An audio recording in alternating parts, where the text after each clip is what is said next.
জানবে। তার কাছে মনে হবে তখন ইসলামই আমার জন্য যথেষ্ট। তাহলে বোঝা গেল যে মোট কথা এটাই, শাইখুল ইসলাম মোহাম্মদ আব্দুল ওয়াহাব রহমতুল্লাহ আলাইহি যে আমাদেরকে বলতে চাচ্ছেন সেটা হচ্ছে যে এমন তিনটি মূলনীতি কি, যেই তিনটি মূলনীতি প্রত্যেকটি মানুষকে জানতেই হবে, না জানে কোনো উপায় নেই। ফাকুল, যদি প্রশ্ন করে তাহলে তুমি বলো, কেউ যদি প্রশ্ন তোমাকে বলে তাহলে তুমি বলো মারিফাতুল আবদি রব্বাহু ওয়া দীনাহু ওয়া নবিয়্যহু মুহাম্মাদান সাল্লাল্লাহু আলাইহি ওয়াসাল্লাম। একজন মানুষ জানবে তার রবকে, তার দ্বীনকে এবং তার নবী মুহাম্মদ সাল্লাল্লাহু আলাইহি ওয়াসাল্লাম। এই তিনটি জিনিস। দেখুন, তিনি প্রথমে প্রশ্ন করে জিজ্ঞাসা করতেছেন, যদি তোমাকে জিজ্ঞাসা করে। এটা কেন? সাধারণত প্রশ্ন করে উত্তর নেয়া যতটা অন্তরে স্থাপিত হয়, সাধারণভাবে বলে গেলে এতটা অন্তরে স্থাপিত হয় না। এখনকার সময় দেখেন যে অনেকে প্রশ্ন বেশি করে, জানতে পারে। একটা বইয়ের মধ্যে অনেকগুলো প্রশ্ন করে, নৈর্ব্যক্তিক প্রশ্ন, এই প্রশ্ন ওই প্রশ্ন করে একেবারে, এমনকি কেউ কেউ তো এখন ইয়াও করে, সৃজনশীল নাম দিছে একটার। হ্যাঁ, যদিও সৃজনশীল নাম দিয়ে ইসলামের হয়তো ডুবাবে, বুঝলেন না, বানোয়াট জিনিস বানায় ঢুকিয়ে দিবে। তো বহু রকমের প্রশ্ন করে কি করে জিনিসটাকে ভালো করে ধারণ করার সুবিধা মনে করে। তো শাইখুল ইসলাম মোহাম্মদ আব্দুল ওয়াহাব রহমতুল্লাহ আলাইহি তিনি প্রশ্নটা করেছেন এই জন্য যাতে আমরা বুঝতে পারি যে বিষয়টা সম্পর্কে যেন আমাদের আগ্রহ জমে। এই জন্য তিনি প্রশ্নটা করেছেন। কারণ আপনারা জানেন যে প্রশ্ন সুয়াল নিসফুল ইলম, সুন্দর করে প্রশ্ন করতে পারাটা অর্ধেক বিদ্যা। প্রশ্ন সুন্দর করাটাও একটা অর্ধেক বিদ্যার অংশ, অর্ধেক বিদ্যা পাওয়া। তো প্রথম যেটা প্রশ্ন করেছে, প্রত্যেকটি নরনারীকে জানতেই হবে তিনটি বড় মূলনীতি, এবং এটা মানুষকে কবরে জিজ্ঞাসা করা হবে। এই তিনটি প্রশ্ন কবরে জিজ্ঞাসা করা হবে। যদি এই তিনটি প্রশ্ন যথাযথ উত্তর দিতে পারে তাহলে সে ব্যক্তি নাজাত পাবে। আর যদি উত্তর দিতে না পারে তাহলে কি বলবে? হা হা লা আদরি সামিতুন নাস ইয়াকুলুনা ফাকুলতু, মানুষকে বলতে শুনেছি, আমিও তা বলেছি। বোঝা গেল যে কাফের নয়, বলছে। বুঝলেন কিনা? মানে সেও বলছে, এমন নয় যে শুনে নাই তা না, কিন্তু সেটা সে উত্তর দিতে পারছে না। কেন উত্তর দিতে পারে নাই? কারণ এই তিনটা তার বাস্তব জীবনে ছিল না। এই তিনটা প্রশ্ন তার বাস্তব জীবনে ছিল না, মিল ছিল না। আল্লাহকে রব মানেনি, মুখে বলছে আল্লাহ আমার রব, গানও গাইছে আল্লাহ আমার রব বলে, আল্লাহ আমার রব, এ রবই আমার সব, গানও গাইছে। কিন্তু আল্লাহকে রব মানার জন্য যে দাবি সেটা পূরণ করেনি। আল্লাহকে রব মানলে কি করতে হবে সেটা সে জানেনি। তো এই জন্য প্রথমে যেটা করতে হবে, এই প্রশ্নটা রেডি করতে হবে। তিনটা প্রশ্ন, এই তিনটা প্রশ্ন যদি কেউ রেডি করে, দুনিয়ার বুকে তার মতো সৌভাগ্যশাল আর কেউ থাকবে না, পরকালেও তার মতো সৌভাগ্যশাল কেউ হবে না। অন্ধকারে হাত চেয়ে বেড়াবে না। তিনটা প্রশ্ন জানবে, সঠিক উত্তর জানবে, এবং সেটা জানার মতো শুধু জানা নয়, জানতে হবে, বিশ্বাস করতে হবে, আমল করতে হবে। কয়টা হলো? তিনটা। কারণ আমাদের নিকট ঈমান হচ্ছে জানা, অন্তরে ধারণ করা, আমল করা। বুঝছেন কিনা? আমাদের নিকট এটা।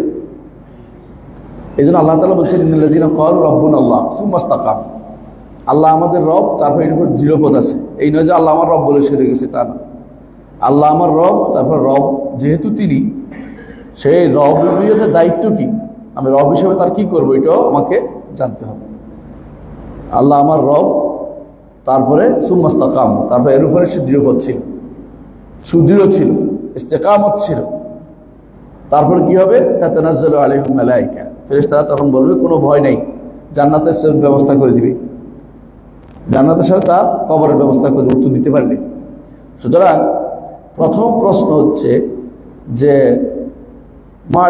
তার একজন তোমাদের তিনটি প্রশ্ন, প্রথমটা হচ্ছে উত্তর হচ্ছে এটা, প্রথম তিনটি জিনিস যা জানতে হবে। এক নম্বর হচ্ছে একজন মানুষ তার রব সম্পর্কে জানবে, রব সম্পর্কে জানবে। এইটা যদি কোনো জানে সে সুন্দর ইবাদত করতে পারবে। কার ইবাদত করতেছে যদি না জানে তাহলে কিন্তু সে তার ইবাদত গ্রহণযোগ্য হচ্ছে না। আপনি যদি এমন আল্লাহর ইবাদত করেন যে আল্লাহ সর্বত্র বিরাজমান, আপনি যদি এমন আল্লাহর ইবাদত করেন তার কোনো গুণ নেই, আপনি যদি এমন আল্লাহর ইবাদত করেন যিনি কলবে বাস করে, কলবে বাস করে আছে না কিছু মানুষ বলে, আল্লাহ আপনি যদি এমন আল্লাহর ইবাদত করেন যে আল্লাহ সৃষ্টির ভিতরে ময়লার ভিতরে, হ্যাঁ, সৃষ্টির সর্বত্র বিরাজমান বলে, আপনার কিন্তু আল্লাহকে চিনা হয় নাই। আল্লাহকে চিনলে তার বড়ত্ব অনুভব করতে হবে, আজমত, তিনি কত বড়, আল্লাহকে চিনলে তার বড়ত্বটা আগে ধারণ করতে হবে। ওয়াহুয়াল আলী আল আযীম, উপরেও বড়, উপরে শুধু তিনিই আছেন এবং তিনিই বড়, চিনার যে জিনিসটা আল্লাহ তাআলা কোরআনে কারীমে তার পরিচয় যে আয়াতগুলো তুলে ধরেছে এগুলি মর্যাদাই বেশি, এগুলি মর্যাদা বেশি না।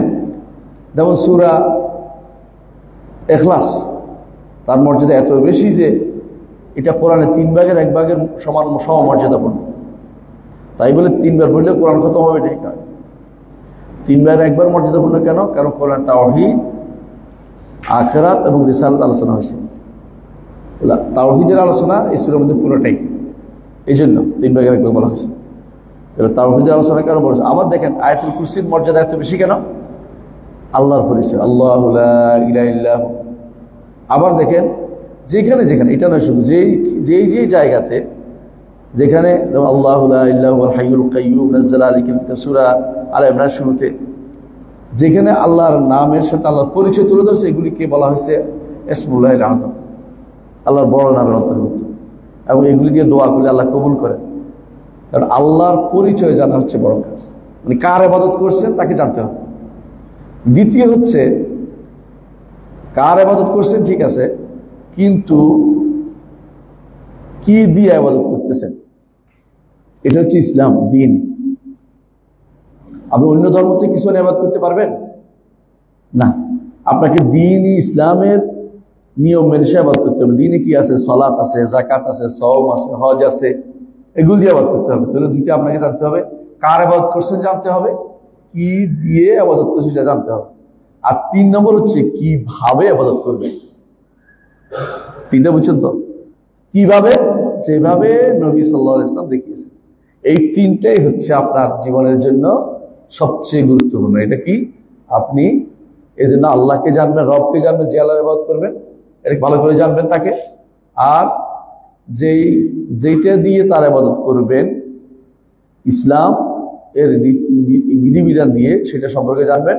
আর 3 নম্বর হচ্ছে কিভাবে করবেন সেটাও জানবেন। এই 3টে জিনিস করলে আপনি কিন্তু সারা জীবন আর উলটপালট করতে পারবেন না। আপনার এখানে কোনো শিরিক আসবে না, বিদআত আসবে না, আপনার এখানে কোনো মতবাদ আসবে না। আপনি তখন মনে করবেন যে আমি আমার রবের দাস, আমি আমার রবের ইবাদত করি, আমি অন্যদিকে দেখতে পারি না, আমি রবের ইবাদত করি। কিভাবে করি? ইসলাম দিয়ে করি। কি দিয়ে করি? ইসলাম দিয়ে করি। কিভাবে করি? মুহাম্মদ রাসূলুল্লাহ সাল্লাল্লাহু আলাইহি ওয়াসাল্লাম দেখানো পদ্ধতি করি। তো এই 3টি মূল নীতিকে এইভাবে বুঝতে হবে। বুঝা আসছে কথাটা? তাহলে আপনাকে প্রথম যেটা, আল্লাহকে চিনতে হবে। আল্লাহকে চিনতে হলে তাকে চিনতে হবে। একজন আল্লাহকে দেখছি আমরা? আল্লাহর মতো কাউকে দেখছি? দেখি নাই। যাকে দেখি নাই, যার মতো কাউকে দেখি নাই, তাকে চিনতে হলে সবসময় নির্ভর করতে হয় তার নাম, গুণ, কর্ম দিয়ে চিনতে হয়। আল্লাহকে চিনতে হলে এই 3টা দিনে চিনতে হবে, নাম, গুণ, কর্ম। নাম, গুণ, কর্ম দিয়ে চিনতে হবে। যদি কেউ আল্লাহর নাম অস্বীকার করে আল্লাহকে চিনতে পারেনি। জাহমিয়ারা আল্লাহর নাম অস্বীকার করত, জাহমিয়া সম্প্রদায় আল্লাহর নাম অস্বীকার করত। এমনকি দার্শনিকরা নাম ও গুণ কিচ্ছু মানে না। জাহমিয়ারা নাম, গুণ, কর্ম সব অস্বীকার করে। আর দার্শনিকরা আল্লাহও মানে না, আল্লাহ নামের নামটাই মানে না, আল্লাহ যে একটা সত্তা এটাও মানে না। তারা বলে যে আল্লাহ শুধুমাত্র অন্তরে ধারণ করা, আল্লাহকে ধারণ করা যায় অন্তরে। মানে একটা বিবেকে একটা সত্তার কথা কল্পনা করতে পারে, বাস্তবে এমন কোন সত্তা বাইরে পাওয়া যাবে না। নাউজুবিল্লাহ। বুঝছেন কত বড় দুর্ভাগ্য এরা। এরপরে আসছে জাহমিয়ারা, তারপর না আল্লাহ আছেন, তবে কোথায়? সৃষ্টির ভিতরে ভিতরে, আল্লাহকে তারা চিনতে পারে। আবার দেখেন এরপর আসছে মুতাজিলারা, আসে বলছে আল্লাহ আছেন, নামগুলিও আছে, তবে অর্থ নাই, এগুলির অর্থ নাই, মানে এগুলো অর্থবিহীন নাম। আজকে আমি একজনকে পাইছিলাম এখানে, জিজ্ঞাসা করলাম তোমার নাম কি? তো বলতেছিল যে মাসিয়াত হোসেন, হ্যাঁ, তাই বললেন তোমার নামটা মাসিয়াত হোসেন তো জায়েজ নেই, শিরকি নাম। মাসিয়াত তো আল্লাহর হয়, মাসিয়াত হোসেনের মাসিয়াতে তুমি চলতেছ, কথাটা তো ভুল। এটা তো শিয়াদের বাকি অংশ। তোমার বাবাকে বলে তোমার নাম শুধু হুসাইন রাখা ভালো অন্তত। এই যে এদের নিকট নাম রাখছি অর্থবিহীন, কথা বুঝছেন কিনা? অর্থবিহীন নাম হয়ে গেছে। মানে আল্লাহর নাম আছে অনেকগুলো না, আমরা যেমন কারো কারো নাম আছে সাদা মিয়া, কিন্তু উনি অত্যন্ত কালো। কারো কাছে কালো মিয়া নাম আছে সাদা, তাদের নাম শুধু বুঝানোর জন্য। ও মুতাজিলারা এসে বললো যে আল্লাহ, হ্যাঁ ঠিক আছে, আল্লাহ তাআলা কোথায় আছে এই নাম বলা, এই প্রশ্ন করা যাবে না। তবে হ্যাঁ, আল্লাহ আছেন, তার নামগুলো যেগুলি কোরআনে হাদিসে আছে, এগুলি হাদিস তো মানেই না, কোরআনে যেগুলি আছে এগুলিকে মনে করতে হবে একটা সত্তা বুঝাচ্ছে, মানে একটা মানুষ একটা সত্তা বুঝাচ্ছে। যেমন আমরা আমাদের অনেকগুলি নাম থাকে এক একজনের, একটা সত্তা বুঝাচ্ছে, জাস্ট একটুকুই, অর্থ নাই, অর্থহীন নাম। নাউজুবিল্লাহ। এরা কিন্তু আল্লাহকে চিনতে পারে নাই। আল্লাহকে যত নাম বেশি চিনবে, গুণ বেশি, ততই চিনতে পারবে। এরপরে আসছে আশায়েরি মাতুরিদীরা, ওরা আল্লাহকে চিনতে যায় বলছে আল্লাহর নাম আছে, হ্যাঁ, আল্লাহ গুণ খুব কম, 7টা গুণ আছে। কয়টা? 7টা গুণ আছে, বাকিগুলি কেনা, বাকিগুলি বলা যাবে না। এরাও চিনতে পারেনি। আল্লাহকে চিনতে হলে নাম, গুণ এবং কর্ম দিয়ে চিনতে হবে। মুতাজিলা সে কর্ম ব্যবহার করছে না, আল্লাহ আমাদের কর্ম সৃষ্টি করে না, আমাদের কর্ম আমরা সৃষ্টি করি। তাহলে কর্মের মধ্যে শিরক করে উঠছে, বুঝছেন তো? আল্লাহকে চিনতে হলে অন্তত আল্লাহর নাম, গুণ, কর্মগুলি আপনাকে চিনতে হবে। জগতের সবই আল্লাহর কর্ম। আমি, আপনি, পাহাড়, পর্বত, নদী, নালা, সূর্য, গ্রহ, নক্ষত্র, যত কিছু আছে সব কি আল্লাহর কর্ম। এগুলি দেখে তো আল্লাহকে চিনবেন। যেমন আসতে সামনে আলোচনা করব, আল্লাহকে চিনতে যদি হয়, রবকে চিনতে হলে আপনি অবশ্যই চিনবেন তাকে তার নাম, গুণ, কর্ম দিয়ে। তো নাম, গুণ, কর্ম দিয়ে যদি আল্লাহকে চিনতে হয়, যারা আল্লাহর নাম মানেনি তারা আল্লাহকে চিনতে পারেনি, আল্লাহর গুণ মানেনি তারা আল্লাহকে যথাযথভাবে চিনতে পারেনি। বুঝে আসছে? আর কর্মের উপরে যারা শিরিক করছে তারা আল্লাহকে চিনতে পারেনি। এই জন্য আল্লাহকে চিনতে হলে তার রবের নাম, গুণ, কর্ম সবগুলি আমাদেরকে জানতে হবে। আচ্ছা, এরপরে বলা হচ্ছে, আচ্ছা উপরে শুনতে পাচ্ছি।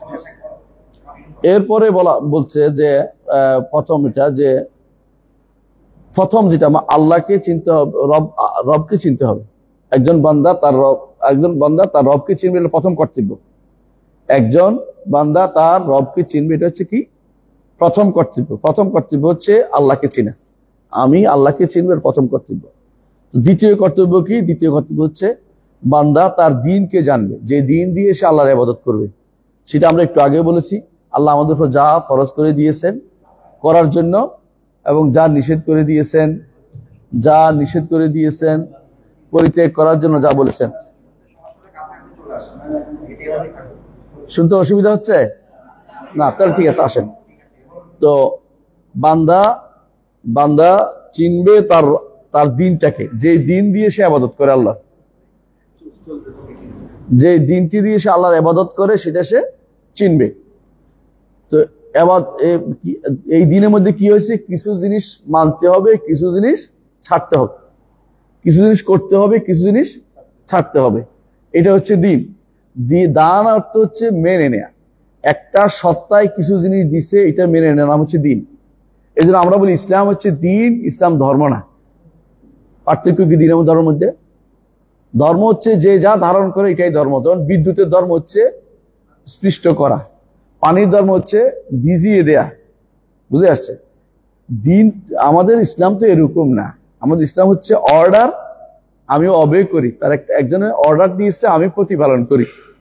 আল্লাহ নির্দেশ দিছে, আমি পালন করি। এটা হচ্ছে দিন। একটা অর্ডার থাকবে ডিভাইন, আরেকটা অর্ডার হচ্ছে আরেক মানুষ কিছু পালন করবে। এটা হচ্ছে দিন।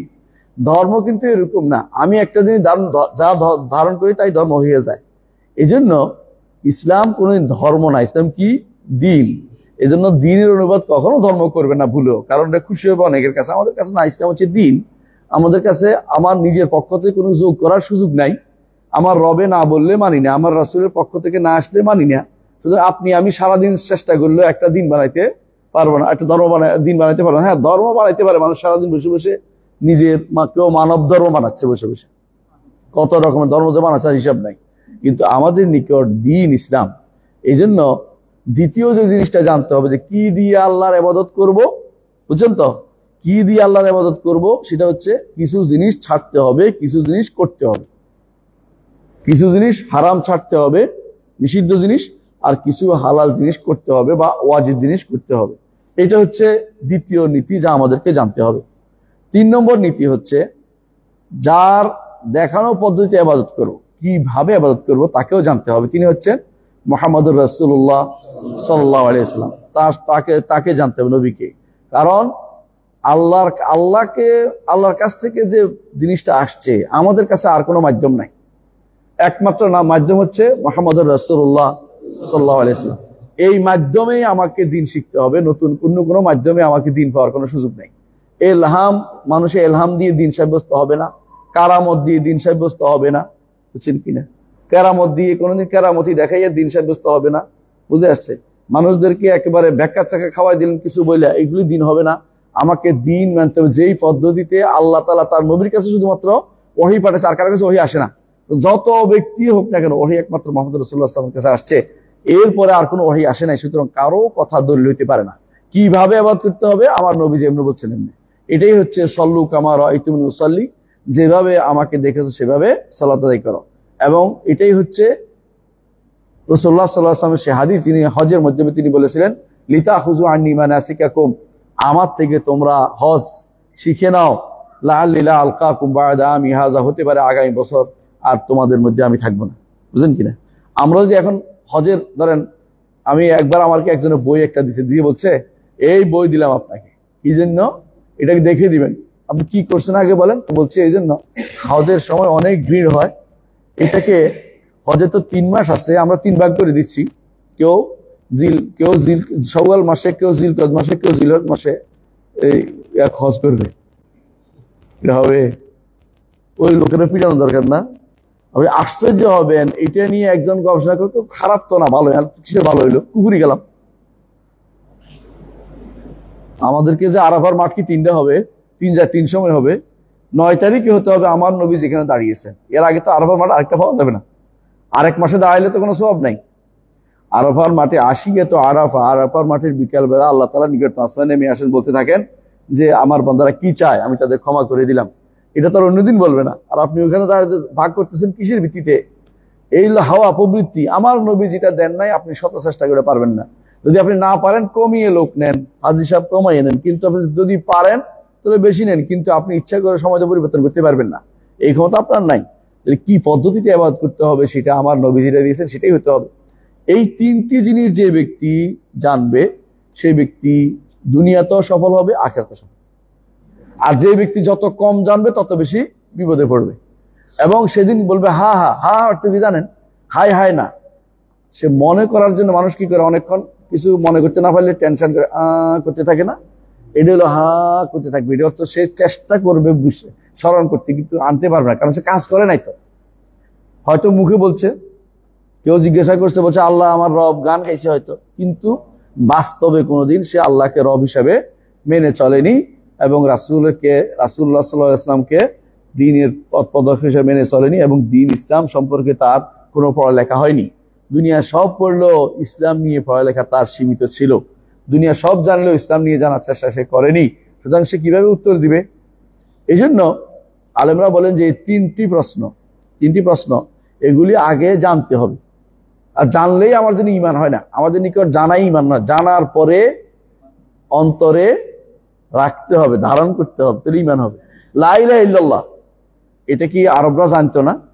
রাসূল বলছে, এবং এটা আরবরা জানে বলেই তারা বলতো না। আরবরা জানতো, জানার পরে কি বলতো না? বলা যাবে না। কেন?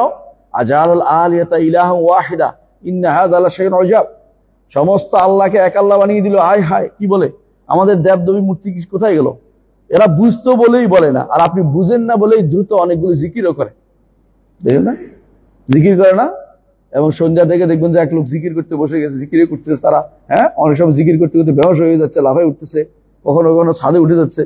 জিকিরের কোনো শেষ নাই, কিন্তু তারা ঈমান থেকে অত্যন্ত দূরে। কারণ তারা কিছুক্ষণ পরেই লা ইলাহা ইল্লাল্লাহ, আল্লাহ ব্যতীত কারো ইবাদত করা যাবে না, এই যে কথাটা, তিনি কারো ইবাদত নাই, সত্য ইলাহ আল্লাহ, একটু পরে পিশাবকে আবার আল্লাহ বানিয়ে ফেলবে।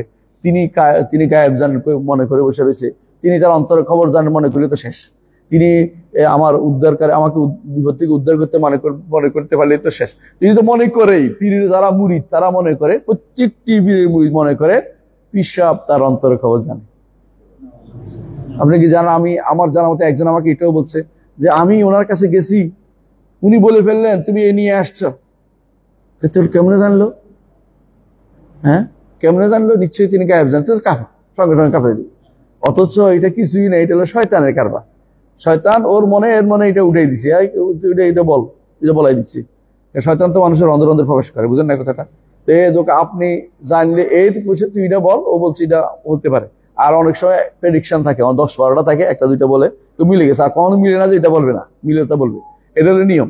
এই জাতীয় মানুষগুলো এরা কিন্তু আল্লাহকে রব আসলেই মানেনি, যদিও জিকির করুক। এরা এই জন্য প্রথম কাজ হচ্ছে জানতে হবে, জানার পরে মানতে হবে।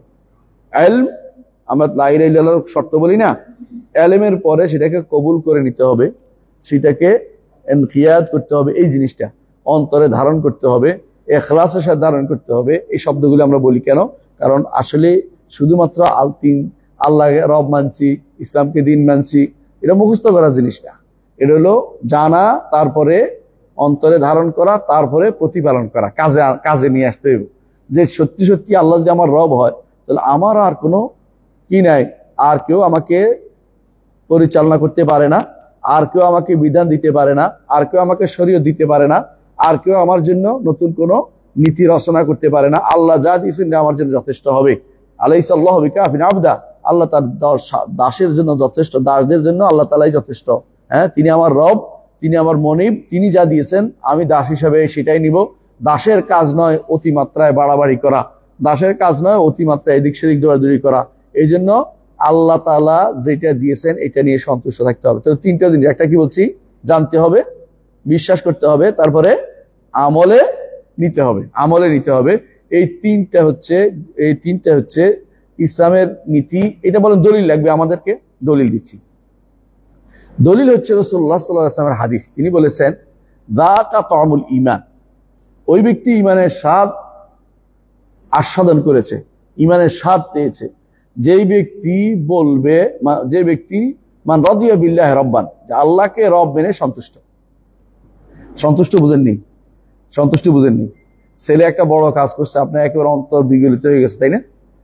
ছেলের উপর আপনি সন্তুষ্ট হয়ে তারা একবারে দোয়া করলেন কতক্ষণ, তাই না?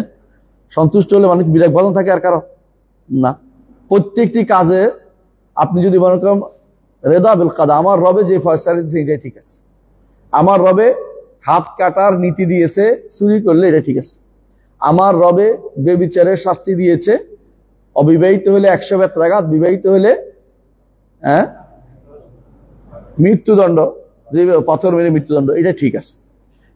আল্লাহকে রব মানলে কিন্তু তার বিধানকেও মানতে হবে। রব সন্তুষ্ট আপনি, তো মান রাদিয়া বিল্লাহি রব্বান, আল্লাহকে রব মেনে যে ব্যক্তি সন্তুষ্ট, 1 নম্বর সে ঈমানের স্বাদ পেয়েছে।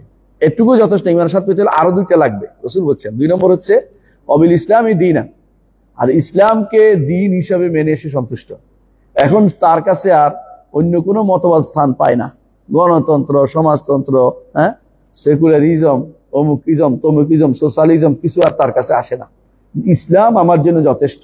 ওগুলি পড়ায়ও না, পড়েও না।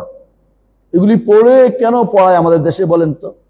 পড়ে কি শুধু জানার জন্য, নাকি অনেকে বাস্তবায়ন করার জন্য পড়ায়? বাস্তবায়নের জন্য। যারা এগুলি বাস্তবায়ন করার জন্য পড়ে, তারা ইসলামকে দিন হিসাবে যথেষ্ট মনে করছে না। ভালো করে খোঁজ নিয়ে বলেন, দেখবেন যে এখন কি আর ইসলাম চলে না, কেন বলে ফেলবে মুখ দিয়ে। এরকম যদি কেউ কয়, তাহলে সেই ব্যক্তি কি মুসলিম থাকবে? মুসলিম থাকবে না। কারণ ইসলাম এই বিশ্বাস করতে হবে যে ইসলাম কিয়ামত পর্যন্ত প্রত্যেক জাতি গোষ্ঠীর সমস্ত সমস্যার সমাধান করতে সক্ষম। এবং কেউ যদি না জানে, বুঝতে ইসলামে তার জান পড়া হয় না, সে যেভাবে অন্যগুলি আইনগুলি পড়ে, ইসলামটা এভাবে পড়লে কিন্তু ঠিকই বাস্তবায়ন করতে পারত। অনেকে বলে তো পারে না, কেন পারে না? আপনি পড়তে দেন না, তো আপনি যে এখনো পড়তে দেন না, আপনি যেভাবে আইনের পড়াচ্ছেন ভাগ ভাগ করে, এইটা করে ওইটা করে, আইনের কত রকমের ভাগ করছেন, আপনি কত রকমের পড়ার জন্য কতগুলি খুলে দিচ্ছেন, ডিপার্টমেন্ট খুলে দিচ্ছেন। কেউ অর্থনীতি অমুক রাসাম, অর্থনীতি ব্রাসাম, কত রকমের নাম দিয়ে দিয়ে আপনি ওদেরগুলো মুখস্থ করাচ্ছেন, ছেলেদেরকে ওগুলাই দিচ্ছেন, আবার এদেরকে মাঠের কর্মে দিয়ে দিচ্ছেন। ইসলামকে এভাবে ভাগ করে করে আপনি এদেরকে কাজে লাগান না, দেখবেন যে ইসলামও ঠিক আছে, কোনো সমস্যা নেই। আপনি ওইটা মানব রচিত বিধানগুলিকে নিয়ে এসে পড়াচ্ছেন, মানুষের ঘরে ঢুকাই দিচ্ছেন, তারপর ইসলাম চলে না। ইসলাম তো আপনি পড়ান নাই, তো আপনি চলবে কি করে? আপনি পড়ে দেখতেন, চালু করে দেখতেন। ইসলাম তো 1300 বছর পর্যন্ত চলছে না? তো আপনি এখন ইসলামকে যদি কোনো মনে করেন যে ইসলাম যথেষ্ট না, তাহলে আপনি কিন্তু ইসলামকে নিয়ে সন্তুষ্ট হন নাই। মান রাদিয়া বিল্লাহি রাব্বান, আল্লাহকে রব হিসেবে সন্তুষ্ট, অবিল ইসলামী দীনান, ইসলামকে দিন হিসাবে পেয়ে সন্তুষ্ট, ইসলাম আমার জন্য যথেষ্ট। বুঝলেন কিনা? এই কথা রাসূল বলেছেন, অবি মুহাম্মাদির রাসূলান। আর 3 নম্বর হচ্ছে আমার জন্য পথ প্রদর্শক, আমার জন্য আদর্শ, আমার জন্য সম্পূর্ণ আদর্শ হচ্ছে কে? মুহাম্মদুর রাসূলুল্লাহ সাল্লাল্লাহু আলাইহি ওয়াসাল্লাম। যে যতটুকু তাকে মানবে ততটুকু আদর্শ হবে। একজন আলেম আমার জন্য আদর্শ কেন হবে? রাসূলকে মানছে বলি, আদর্শের অনুসারী আদর্শ। মুহাম্মদুর রাসূলুল্লাহ সাল্লাল্লাহু আলাইহি ওয়াসাল্লাম এবং ইব্রাহিম আলাইহিস সালাতু ওয়াস সালাম, আমাদেরকে আল্লাহ তাআলা বলছেন যে ইব্রাহিম আলাইহিস সালাতু ওয়াস সালাম আমাদের জন্য আদর্শ কেন? শিরক ও তাওহীদের সাথে, শিরকের সাথে কোন রকম কি করেন নাই, কুফরের সাথে আপোষ করেন নাই। তো আদর্শ হিসাবে ইব্রাহিম আলাইহিস সালাতু ওয়াস সালাম আমাদেরকে আল্লাহ তাআলা উল্লেখ করে দিয়েছেন এবং বলেও দিয়েছেন, ইজ ক্বালু লাকাদ কানা লাকুম ফি ইব্রাহিম উসওয়াতুন হাসানাতুন ফি ইব্রাহিম ওয়াল্লাযিনা মাআহু। তোমাদের জন্য ইব্রাহিমের জীবনে আদর্শ রয়েছে। কি? ইজ ক্বালু, সব ব্যাপক না, কতটুকু? মা ইজ ক্বালু, যখন তারা বলল যে ইন্না বুরাআউ মিনকুম, ইব্রাহিম আলাইহিস সালাম তোমাদের থেকে আমি মুক্ত। কাদের থেকে? মুশরিকদের থেকে সম্পূর্ণ মুক্ত। ওয়াইমা তা'বুদুনা মিন দুনিল্লাহ, মুশরিকদের থেকে মুক্ত, মুশরিকের মাবুদদের থেকেও আমি সম্পূর্ণ মুক্ত। এটা হচ্ছে আল বারাআতু মিনাশ শিরকি ওয়া আহলি। আল বারাআতু মিনাশ শিরকি ওয়া আহলি, শিরক এবং মুশরিক থেকে মুক্ত হওয়া, এটা খুবই গুরুত্বপূর্ণ একটা জায়গা। ইব্রাহিম আলাইহিস সালাম সেটা দেখিয়ে দিয়েছেন। এই জায়গাতে ইব্রাহিম আলাইহিস সালামকে আমরা অনুসরণ করে চলি। আর ইব্রাহিম আলাইহিস সালাম মিল্লাত যেটা আছে, এটাকে আমরা আবার চাঙ্গা করছে আমার নবী, এই জন্য আমরা আবার নিয়েছি। এই নয় যে ইব্রাহিম আলাইহিস সালাম মিল্লাত আমরা খুঁজে খুঁজে বের করতেছি। এখন কি করে অনেকে নাম দিছে মিল্লাতে ইব্রাহিম, ইব্রাহিমী ধর্ম বানাইছে একটা। বুঝলেন কিনা? ইব্রাহিমী ধর্ম বুঝছেন কিনা? ইব্রাহিমী ধর্ম বানাইছে এই জন্য তারা মনে করছে যে ইহুদি নাসারা আর হলো মুসলিম, তাহলে বুঝছেন তো, এই তিনটাকে একসাথে মিলাইয়া যদি ইব্রাহিমী ধর্ম করা যায়, তাহলে জগতে বোধ শান্তি প্রতিষ্ঠা করা যাবে। নাউজুবিল্লাহ, কথা বুঝছেন কিনা? এদের নাম দিছে ইব্রাহিমী ধর্ম নাম দিছে। এখন এটা বলে ইন্টারফেথ নাম দিছে আবার, মানে আন্তধর্ম মানে পরস্পর ধর্মের মধ্যে একটা হলো সংলাপ, একটা হলো কনভারসেশন, আলোচনা তো সমস্ত ধর্ম হইতে পারে, একটার বিরুদ্ধে একটা কথা বলতে পারে, আলোচনা হইতে পারে, কিন্তু আবার যদি সবটাকে এক করা হয় এটা কুফরি। এর চেয়ে বড় কুফরি আর কিছু নেই। কারণ ইসলাম কাকে বলে আপনারা জানেন, ইসলাম হচ্ছে আল ইসতিসলাম লিল্লাহি বিত তাওহীদ। 1 নম্বর, আল্লাহকে তাওহীদের সাথে আল্লাহর কাছে আনুগত্য প্রকাশ করা, যে আমি তাওহীদ নিয়ে আল্লাহ ইসতিসলাম, আল্লাহর কাছে আনুগত্য প্রকাশ করছি। 2 নম্বর হচ্ছে ইনকিয়াদ লাহু বিত তাআ, হচ্ছে আল্লাহর নির্দেশের কাছে মাথা পেতে নেওয়া। 3 নম্বর হচ্ছে শিরক এবং মুশরিক থেকে মুক্ত হওয়া। আপনি অন্য কোনো ধর্মের সাথে কোনো রকমের মিল মহব্বত করেন, তাহলে কিন্তু বোঝা গেল যে আপনার ইমানের মধ্যে দুর্বলতা আছে। অমুক দেশের কোন পোপ বেটা মারা গেছে, আমার সেখানে শোক প্রকাশের 3 দিন পর্যন্ত শোক প্রকাশ করতে হবে। কেন করতে হবে?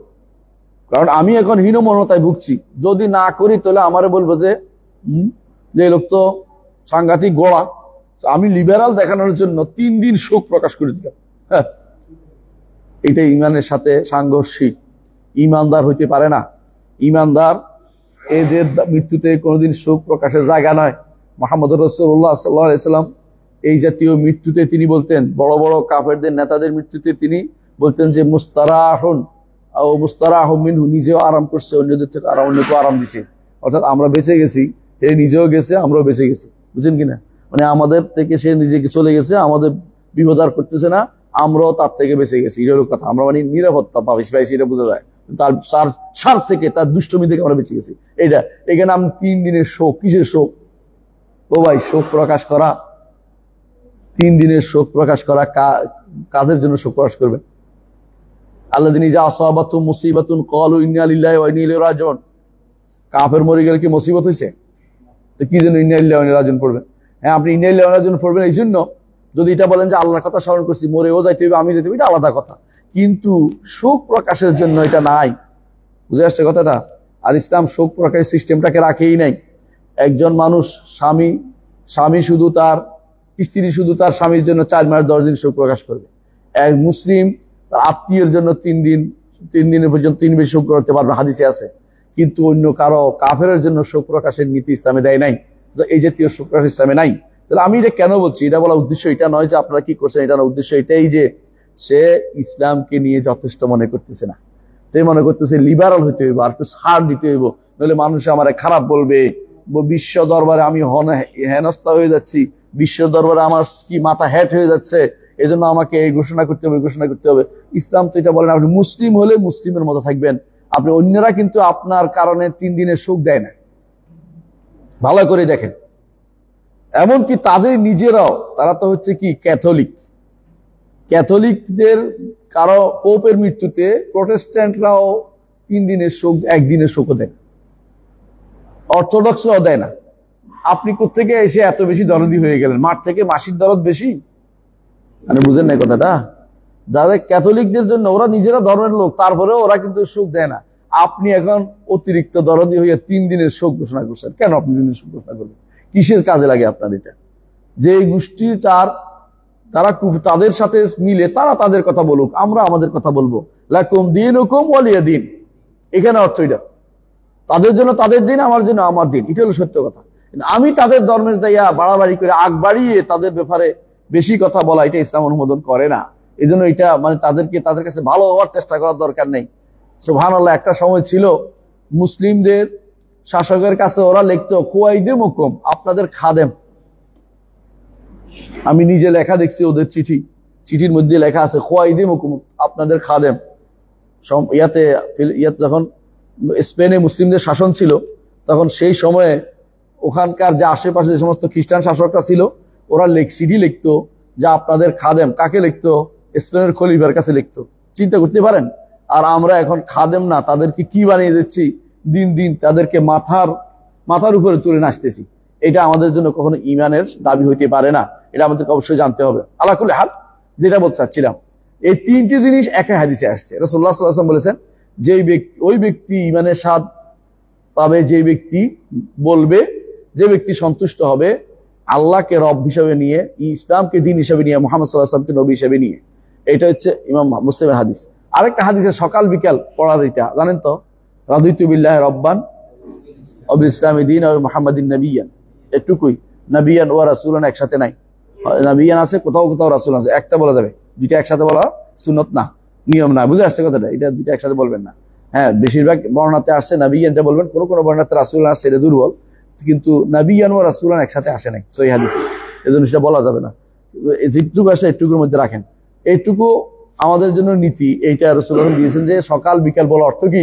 সকাল বিকাল ইমানকে তাজা করা, মরা ইমানকে সোজা করা, যে আমি ইমান মরে যাচ্ছে এটাকে ঠিক করে নেই। আচ্ছা, আবার দেখেন এটা ছাড়াও প্রতি আজানের মধ্যে আছে।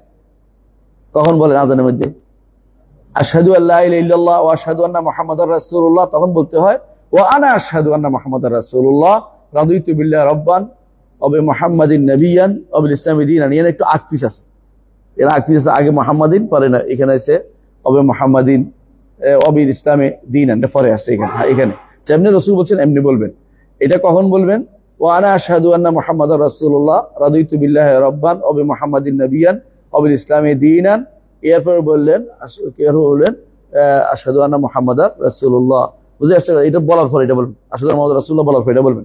ওয়া আনা আশহাদু আল্লা ইলাহা ইল্লাল্লাহ, এটাও বলবেন। এটাও আছে হাদিসে আছে সাব্যস্ত। আশহাদু আল্লা ইলাহা ওয়া আনা আশহাদু আল্লা ইলাহা ইল্লাল্লাহ, আনা কোন বর্ণনা আসছে রাসূলুল্লাহ সাল্লাল্লাহু আলাইহি ওয়াসাল্লাম বলেছেন ওয়া আনা আমি, যদি পুরোটা বলতে না পারেন আমিও, যাতে আপনি মুয়াজ্জিনের সাথে তাফাউল হয়। মুয়াজ্জিন যা বলছে আপনি তার সাথে নিজের কণ্ঠস্বর মিলাচ্ছেন। আর আমরা কি করি? আজানের সময় কথা বলতে আরম্ভ করি জোরে জোরে, যাতে মুয়াজ্জিনের শব্দ ডিস্টার্ব হচ্ছে মনে করি। এটা কিন্তু ঠিক না। অনেক দোয়া থেকে আপনি মাহরুম হয়ে যাচ্ছেন। এবং যে ব্যক্তি ইমামের সাথে এটা বলবে, তার তো হাদিসে তার তো সুসংবাদ দেওয়া হয়েছে যে সেই ব্যক্তি জান্নাতের অধিকারী হইতে পারবে, অধিকারী এগুলি বলতে পারে। কারণ শুধু বলা নয়, বলবে, বিশ্বাস করবে, আমলও করবে। কথা বুঝছেন তো? এইটা না হলে শুধু বলে সারাদিন যদি আপনি বলতে থাকেন কিন্তু আপনি অন্তরে ধারণ করলেন না, এটা কোনো অর্থ হবে না, এটা কোনো মূল্য হবে না। সুতরাং মনে রাখবেন, এই যে আমরা কয়টা কথা বললাম যে রাসূলুল্লাহ সাল্লাল্লাহু আলাইহি ওয়াসাল্লাম আমাদেরকে শিখিয়ে দিয়েছেন এইভাবে যে রাসূল বলেছেন গফর আল্লাহু যামবু, তার গুনাহ ক্ষমা করে দেওয়া হবে। যে ব্যক্তিটা বলবে আযানের সময়টা বলবে আশহাদু আন্না মুহাম্মাদার রাসূল, আশহাদু আল্লা ইলাহা ইল্লাল্লাহ, এর বিপরীতে কি ও আনা আশহাদু আন্না আল্লা ইলাহা ইল্লাল্লাহ, আশহাদু আন্না মুহাম্মাদার রাসূলুল্লাহ, আনা আশহাদু আন্না মুহাম্মাদার রাসূলুল্লাহ, রাদিতু বিল্লাহি রাব্বান ওয়া বি মুহাম্মাদিন নাবিয়্যান ওয়া বিল ইসলামি দীনান। এটুকু যে বলছেন, অন্তরে ধারণ করছেন, বিশ্বাস করছেন এবং কার্যে পরিণত করছেন বলে, তাহলে কি হবে, এবং কাজও রাখছেন, এর অর্থ হচ্ছে রাসূলুল্লাহ সাল্লাল্লাহু আলাইহি ওয়াসাল্লাম গুফিরা লাহু যামবু, তার গুনাহকে ক্ষমা করে দেওয়া হবে। তাহলে কত সহজে গুনাহ ক্ষমা পাচ্ছেন, কিন্তু আপনাকে আসলে তিনটা শিখিয়ে দিতে হবে। যে ব্যক্তি কুফরি মতবাদ শিখার জন্য সারাদিন লিপ্ত আছে, সে এটা বললে কুফরি মতবাদ আর পড়তে পারে? কারণ সে তো মনে করতে হবে যে এটা হচ্ছে না। কুফরি মত একটা সময় পড়তে পারো, যে ভিতরে রদ করার উদ্দেশ্য যে আমি এটাকে রদ করব। কয়জন আছে আপনি কি চিন্তা করেন যারা পড়তে বসে, এই যে অর্থনীতি পড়ে, সমাজনীতি পড়ে, পৌরনীতি পড়ে, অমুকের নীতি পড়ে, তমুকের নীতি পড়ে, এমনকি মানে একটা আছে, সোশ্যালিজম একটা আছে, মানে যেগুলো আপনি বিশ্বাস করেন, সমাজ কি একটা আছে, সমাজবিদ্যা না কি বলে এটাকে, ওইটার মধ্যে মানে মানুষ ব্যাঙ্গাসির লেজ পড়ে গেছে। এই জাতীয় জিনিস যারা পড়তেছে, ওরা কি মনে করেন যে রদ করার জন্য পড়তেছে? বেশিরভাগ মানুষ এগুলি বিশ্বাস করতেছে এবং বেশিরভাগ নাস্তিকের জন্য তৈরি হচ্ছে। আপনি এই পড়ার সিস্টেমটা এগুলি পড়াচ্ছেন, এগুলি বেহুদা পড়ানো, এগুলি কোনো জীবনেও কাজে লাগে না। যদি বিজ্ঞান কথা হলো, হ্যাঁ বিজ্ঞান কি আপনার একটা মাছের কিভাবে বড় করবেন এটা আলাদা কথা, একটা খাবার কিভাবে বড় করে অনেক মানুষের খাওয়াইতে পারবেন, হ্যাঁ এটা আলাদা কথা। কিন্তু আপনি যেগুলি পড়াচ্ছেন এগুলি তো ইসলাম বিরোধী সরাসরি। আপনি এগুলি কেমনে পড়ান? ইসলাম বিরোধী পড়ার পর আপনি অন্তর ধারণ করতেছেন এবং এগুলি আরেকজনের পড়াইতেছেন, ডিপার্টমেন্ট খুলতেছেন, নতুন নতুন ডিপার্টমেন্ট। আপনি কত কুফরি রচনা করছেন, আপনি কি বুঝেন? কুফরির পথ রচনা করতেছেন আপনি। ইমানদার কখনো কুফরির পথ রচনা করতে পারে না। সুতরাং এই তিনটি জিনিস সারা জীবনের সম্পদ। রাদিতু বিল্লাহি রাব্বান ওয়া বিল ইসলামি দীনান ওয়া বি মুহাম্মাদিন নাবিয়্যান। আপনার মনে আছে রাসূলুল্লাহ সাল্লাল্লাহু আলাইহি ওয়াসাল্লাম একদিন বসা ছিল, এমন সময় ওমর রাদিয়াল্লাহু আনহু যখন বলছিলেন এটা, তিনি ওমর রাদিয়াল্লাহু আনহু যখন আসছে তাওরাত পড়ছিলেন, তখন রাসূল রাগ করছিলেন।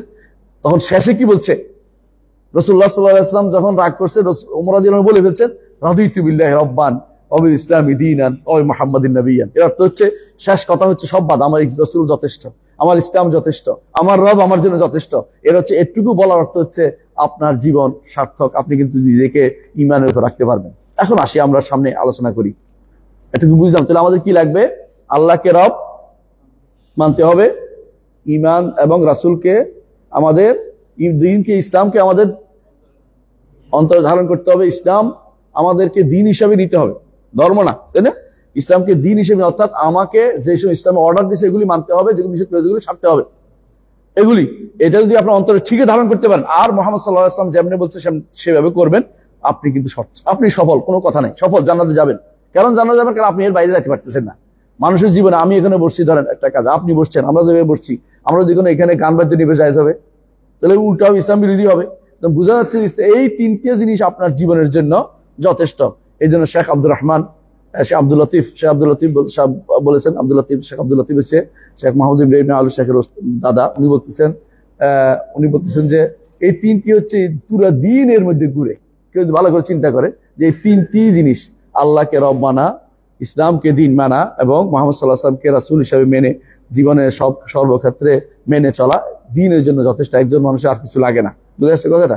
এই তিনটা জিনিস যথাযথ মেনে চলবেন। আচ্ছা, এখন যদি বলতে পারেন, বলে তো রব বিষয়ে বললেন, রব তো চিনালেন না, রব কাকে বলে এইটা আমাকে এখন উনি বলবেন, নিজেই বলবেন, প্রশ্ন করে উত্তর দিবেন। কারণ আমরা বলেছিলাম শাইখুল ইসলাম মওদুদ আব্দুল ওয়াহাব রাহমাতুল্লাহ একটা বড় সৌন্দর্য হচ্ছে কর্মকাণ্ডের, যিনি প্রশ্ন করে আপনাকে তুলে দিতেন, অন্তরের ভিতরে তাড়াতাড়ি ঢুকান দিতেন জিনিসটা, এরপর আপনি উত্তরটা দিবেন। তিনি বলছেন ফাইজা কিল এলাকা, এরপর তোমাকে যদি কোনো কেউ প্রশ্ন করতে পারে যে আপনি তো আল্লাহকে রব মানতে বলছেন, রব তো বুঝি নেই। অনেকে বলতে পারে রব তো বুঝি নেই। আমাদের সমস্যা হচ্ছে রব এবং ইলার মধ্যে পার্থক্য করতে না পারা। এটা কি বলছিলাম? মনে আছে তো যে বর্তমান সময়ে নয়, পরবর্তী যত মানুষ শিরকি লিপ্ত হয়েছে, কবর পূজা, মাজার পূজা, যত রকমের শিরকি লিপ্ত হয়েছে, বেশিরভাগ পীর পূজা, এগুলি সব মূল কারণ হচ্ছে রব এবং ইলাহ মধ্যে পার্থক্য করতে পারে না তারা। আল্লাহ এক হিসাবে রব, এক হিসাবে ইলাহ। বুঝে আসছে? আপনি আপনার বাবার সন্তান হিসেবে আপনি বাবার ছেলে, কিন্তু আপনার সন্তান হিসেবে আপনি বাপ। আপনার সন্তান হিসেবে আপনি তার বাপ, কিন্তু আপনার বাবার সন্তান হিসেবে আপনি তার ছেলে। কথা বুঝছেন কিনা? তো মানুষটা একটাই, বুঝেন নাই? আল্লাহ তাআলা তিনি রব ও ইলা দুইটাই, কিন্তু রব কেমনে হলে ইলা কেমনে দুটো জানতে হবে আমাকে। ইলা অর্থ হচ্ছে মাবুদ, উপাস্য। আর রব অর্থ কি এটা আমরা এখন শুনি, এটাও আসবে, দুইটাই আসবে। ফাইজা কিল এলাকা, যখন আপনাকে বলা হয় মার রব্বুকা, আপনার রবকে, কুল ফাকুল, তাহলে আপনি বলুন রব্বি আল্লাহ, আমার রব হচ্ছেন আল্লাহ। আল্লাহ বলে যথেষ্ট হবে, আর বাকি আছে। আল্লাহ তো আমার রব, তো কেমনে বুঝছি আল্লাহ আমার রব? আল্লাযী রব্বানি, যিনি আমাকে লালন পালন করেছেন। হ্যাঁ, ওয়া রাব্বা জামিআল আলামিনা বিনিআমিহি, সমস্ত জগৎকে তিনি তার নেয়ামত দিয়ে লালন পালন করেছেন। একটা ছোট্ট একটা পোকাকে কি নেয়ামত দেয় না? পোকার খাবারের ব্যবস্থা কে করে বলেন তো? একটা মশা, একটা মাছি, একটা মাকড়সা, এদের খাবারের ব্যবস্থা আমার রবে করেন। পিঁপড়ার খাবারের ব্যবস্থা আমার রবে করেন। কত কোটি কোটি কোটি কোটি পিঁপড়া আছে, সেগুলি খাবার ব্যবস্থা আমার করেন। সেগুলি কিন্তু কোন হারাম খেয়ে, হারাম খাওয়ার চিন্তা তাদের জন্য নাই, আল্লাহ সেটা রিজিকের ব্যবস্থা করতেছেন। আপনি কেন হারাম ছাড়া আপনার রিজিক নাই মনে করছেন? আপনার রিজিক যদি হারামের মধ্যে যেতেই যাবেন না, মানে আপনাকে চেষ্টা করে দূর করতেছে বলে যাবো না, কারণ আমাকে যতটুকু না হলে মরে যেতে হবে, অতটুকু ছাড়া অতিরিক্ত আমাকে হারামে যাওয়ার অনুমতি দেওয়া হয়নি। বুঝছেন? মানে অন্তত এই যদি একবারে বলে আর কিছু না, মরে যাচ্ছি, তখন খাওয়া যাবে, এর বাইরে তো আমাকে হারামে যাইতে অনুমতি নাই। বুঝে আসছে? তাহলে আমি কেন হারামে যাব? আমার জন্য কি আল্লাহ রিজিকের ব্যবস্থা করবেন না? অবশ্যই করবেন। তাহলে বোঝা গেল যে যিনি আল্লাহ আমাকে লালন পালন করেন, রব হচ্ছেন তিনি, যিনি লালন পালন করেন। রব শব্দের অর্থই হচ্ছে লালন পালন করেন, লালন পালন করেন। লালন করতে কি লাগে বলেন তো? আমাকে সৃষ্টি করছেন তিনি, আর আমাকে দ্বিতীয় হচ্ছে আমাকে তিনি রিজিক দেন, আমাকে জীবন দেন, আমাকে মৃত্যু দেন, আমাকে খাবার দেন, আমার যাবতীয় কর্মকাণ্ড তিনি পরিচালনা করেন, এবং তিনি আমার মালিকও। বুঝছেন? রবের তিনটা গুণ থাকতে হয়। কি কি বলেন তো? একটা হচ্ছে তিনি আমার স্রষ্টা, আরেকটা হচ্ছে তিনি আমার মালিক, আরেকটা হচ্ছে তিনি আমার পরিচালক। পরিচালনার ভিতরে কি আছে? তিনি আমাকে নেয়ামত দেন, রিজিক দেন, তিনি আমাকে জীবন দেন, তিনি আমাকে মৃত্যু দেন, তিনি আমাকে আহার দেন, তিনি আমার সন্তান দেন, তিনি আমাকে বিভিন্ন রকমের চলাবে, তিনি আমাকে হাত দিয়েছেন, পা দিয়েছেন, তিনি আমাকে চলার জন্য সব দিয়েছেন। নেয়ামত যদি আপনি আল্লাহর নেয়ামত গুনতে চান, গুনে শেষ করতে পারবেন? ওয়াইন তাউদ্দু নি'মাতাল্লাহি লা তুহসুহা, তোমরা যদি আল্লাহর নেয়ামতকে গুনতে থাকো, আল্লাহর নেয়ামত গুনে তোমরা কোনদিন শেষ করতে পারবে না। আল্লাহ তাআলা এটা কোরআনে কারীমে আমাদেরকে বলে দিয়েছেন। এর অর্থ হচ্ছে যে প্রত্যেকটি জিনিসকে তার যা দরকার, তার যা যা দরকার, যিনি তার যোগান দেন তিনি হচ্ছেন রব। প্রত্যেকটি জিনিসকে যিনি সবকিছু যোগান দেন তিনি হচ্ছেন রব।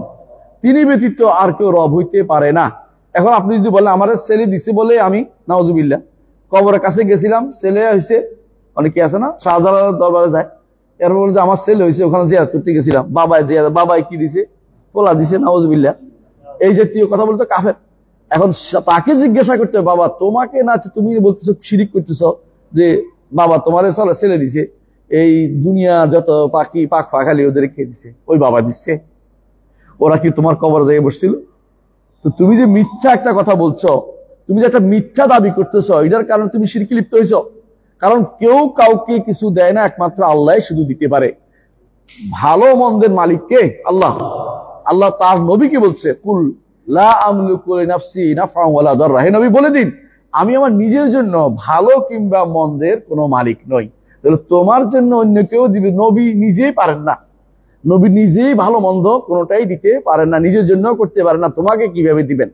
হ্যাঁ, তোমাকে কিভাবে? রাসূল নিজে ডেকে বলছেন যে হে সফিয়া আমার ফুফু, তোমাকে আমি কিছু করতে পারবো না। হে ফাতেমা তোমার নিজের পথ নিজে দেখো, আমি তোমার জন্য কিছু করতে পারবো না। এই হচ্ছে আমার নবী মুহাম্মদুর রাসূলুল্লাহ সাল্লাল্লাহু আলাইহি ওয়াসাল্লাম। তিনি কিছু করতে পারেন। রসুল যদি না পারে, কবরের এর চেয়ে বড় লোক কে আছে? তিনি, অন্য কেউ কিভাবে পারে? এর অর্থ হচ্ছে তারা কেউ কিছু করে না। জগতের প্রতিটি মানুষকে তার চাহিদার যোগান দেয়া, তার চাওয়ার যোগান দেয়া, না চাইতে দেয়া। হাত কি চেয়ে আনছেন? চোখটা চেয়ে আনছেন? বরং চোখটা চেয়ে আনেন না, চোখটা যদি নষ্ট হয় কত কিছু ব্যবহার করে, যে চশমা, ওষুধ, কত কিছু দিতে হয় যে আল্লাহর দেয়া জিনিসটা যেন নষ্ট না হয়ে যায়। হাত নষ্ট হলে কত চিল্লাচিল্লি করেন, কোন দেশে যান ঠিক করতে, কিন্তু এগুলি সবই কিন্তু না চাইতে তিনি দিয়েছেন, না চাইতে তিনি দিয়েছেন। এত কিছু যিনি দিয়েছেন তিনি হচ্ছেন রব। রব হচ্ছেন ওই সত্তা যিনি আমাকে লালন পালন করেন এবং সমস্ত জগৎকে তার আল্লাহ তার নিজস্ব নিয়ামত দিয়ে লালন পালন করছেন, নিজের নিয়ামত দিয়ে লালন পালন করছেন। তিনি হচ্ছেন আমার রব, তিনি হচ্ছেন আমার রব। এবং এই রবের জন্য আমরা বলেছি তিনটি গুণ কি? সৃষ্টি, মালিকানা এবং পরিচালনা। পরিচালনা অর্থই হচ্ছে সব কিছু তিনি দিবেন। আল্লাহ তাআলা কোরআনে কারিমে সূরা তাহার 49-50 নম্বর আয়াতে বলছেন, মুসা আলাইহিস সালাতু ওয়াস সালাম যখন বললেন যে কার কাছে আসছেন? ফেরাউনের কাছে আসছেন। ফেরাউনের কাছে এসে বললেন যে আল্লাহকে রব মানো। হ্যাঁ, আমার রব বলছে আমার রব্বুকুমা, তোমাদের আবার আলাদা রব আসলো থেকে, নাউজুবিল্লাহ। কারণ সে দাবি করছে আনা রব্বুকুমুল আলা, আমি তোমাদের বড় রব, নাউজুবিল্লাহ। মুসা আলাইহিস সালাতু ওয়াস সালাম তখন তাকে স্মরণ করিয়ে দিলেন, রব্বুনাল্লাযী আতা কুল্লা শাইইন খালকাহু সুম্মা হাদা, আমার রব প্রত্যেকটি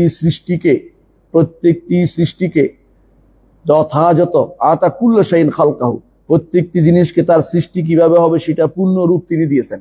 তারপর সৃষ্টির রূপ দিয়ে সৃষ্টি করেছেন, তারপর তাকে পথ দেখিয়েছেন কে কিভাবে তার দুনিয়াতে চলতে হবে, জগতে, সেটা তার পথ দেখিয়ে দিয়েছেন।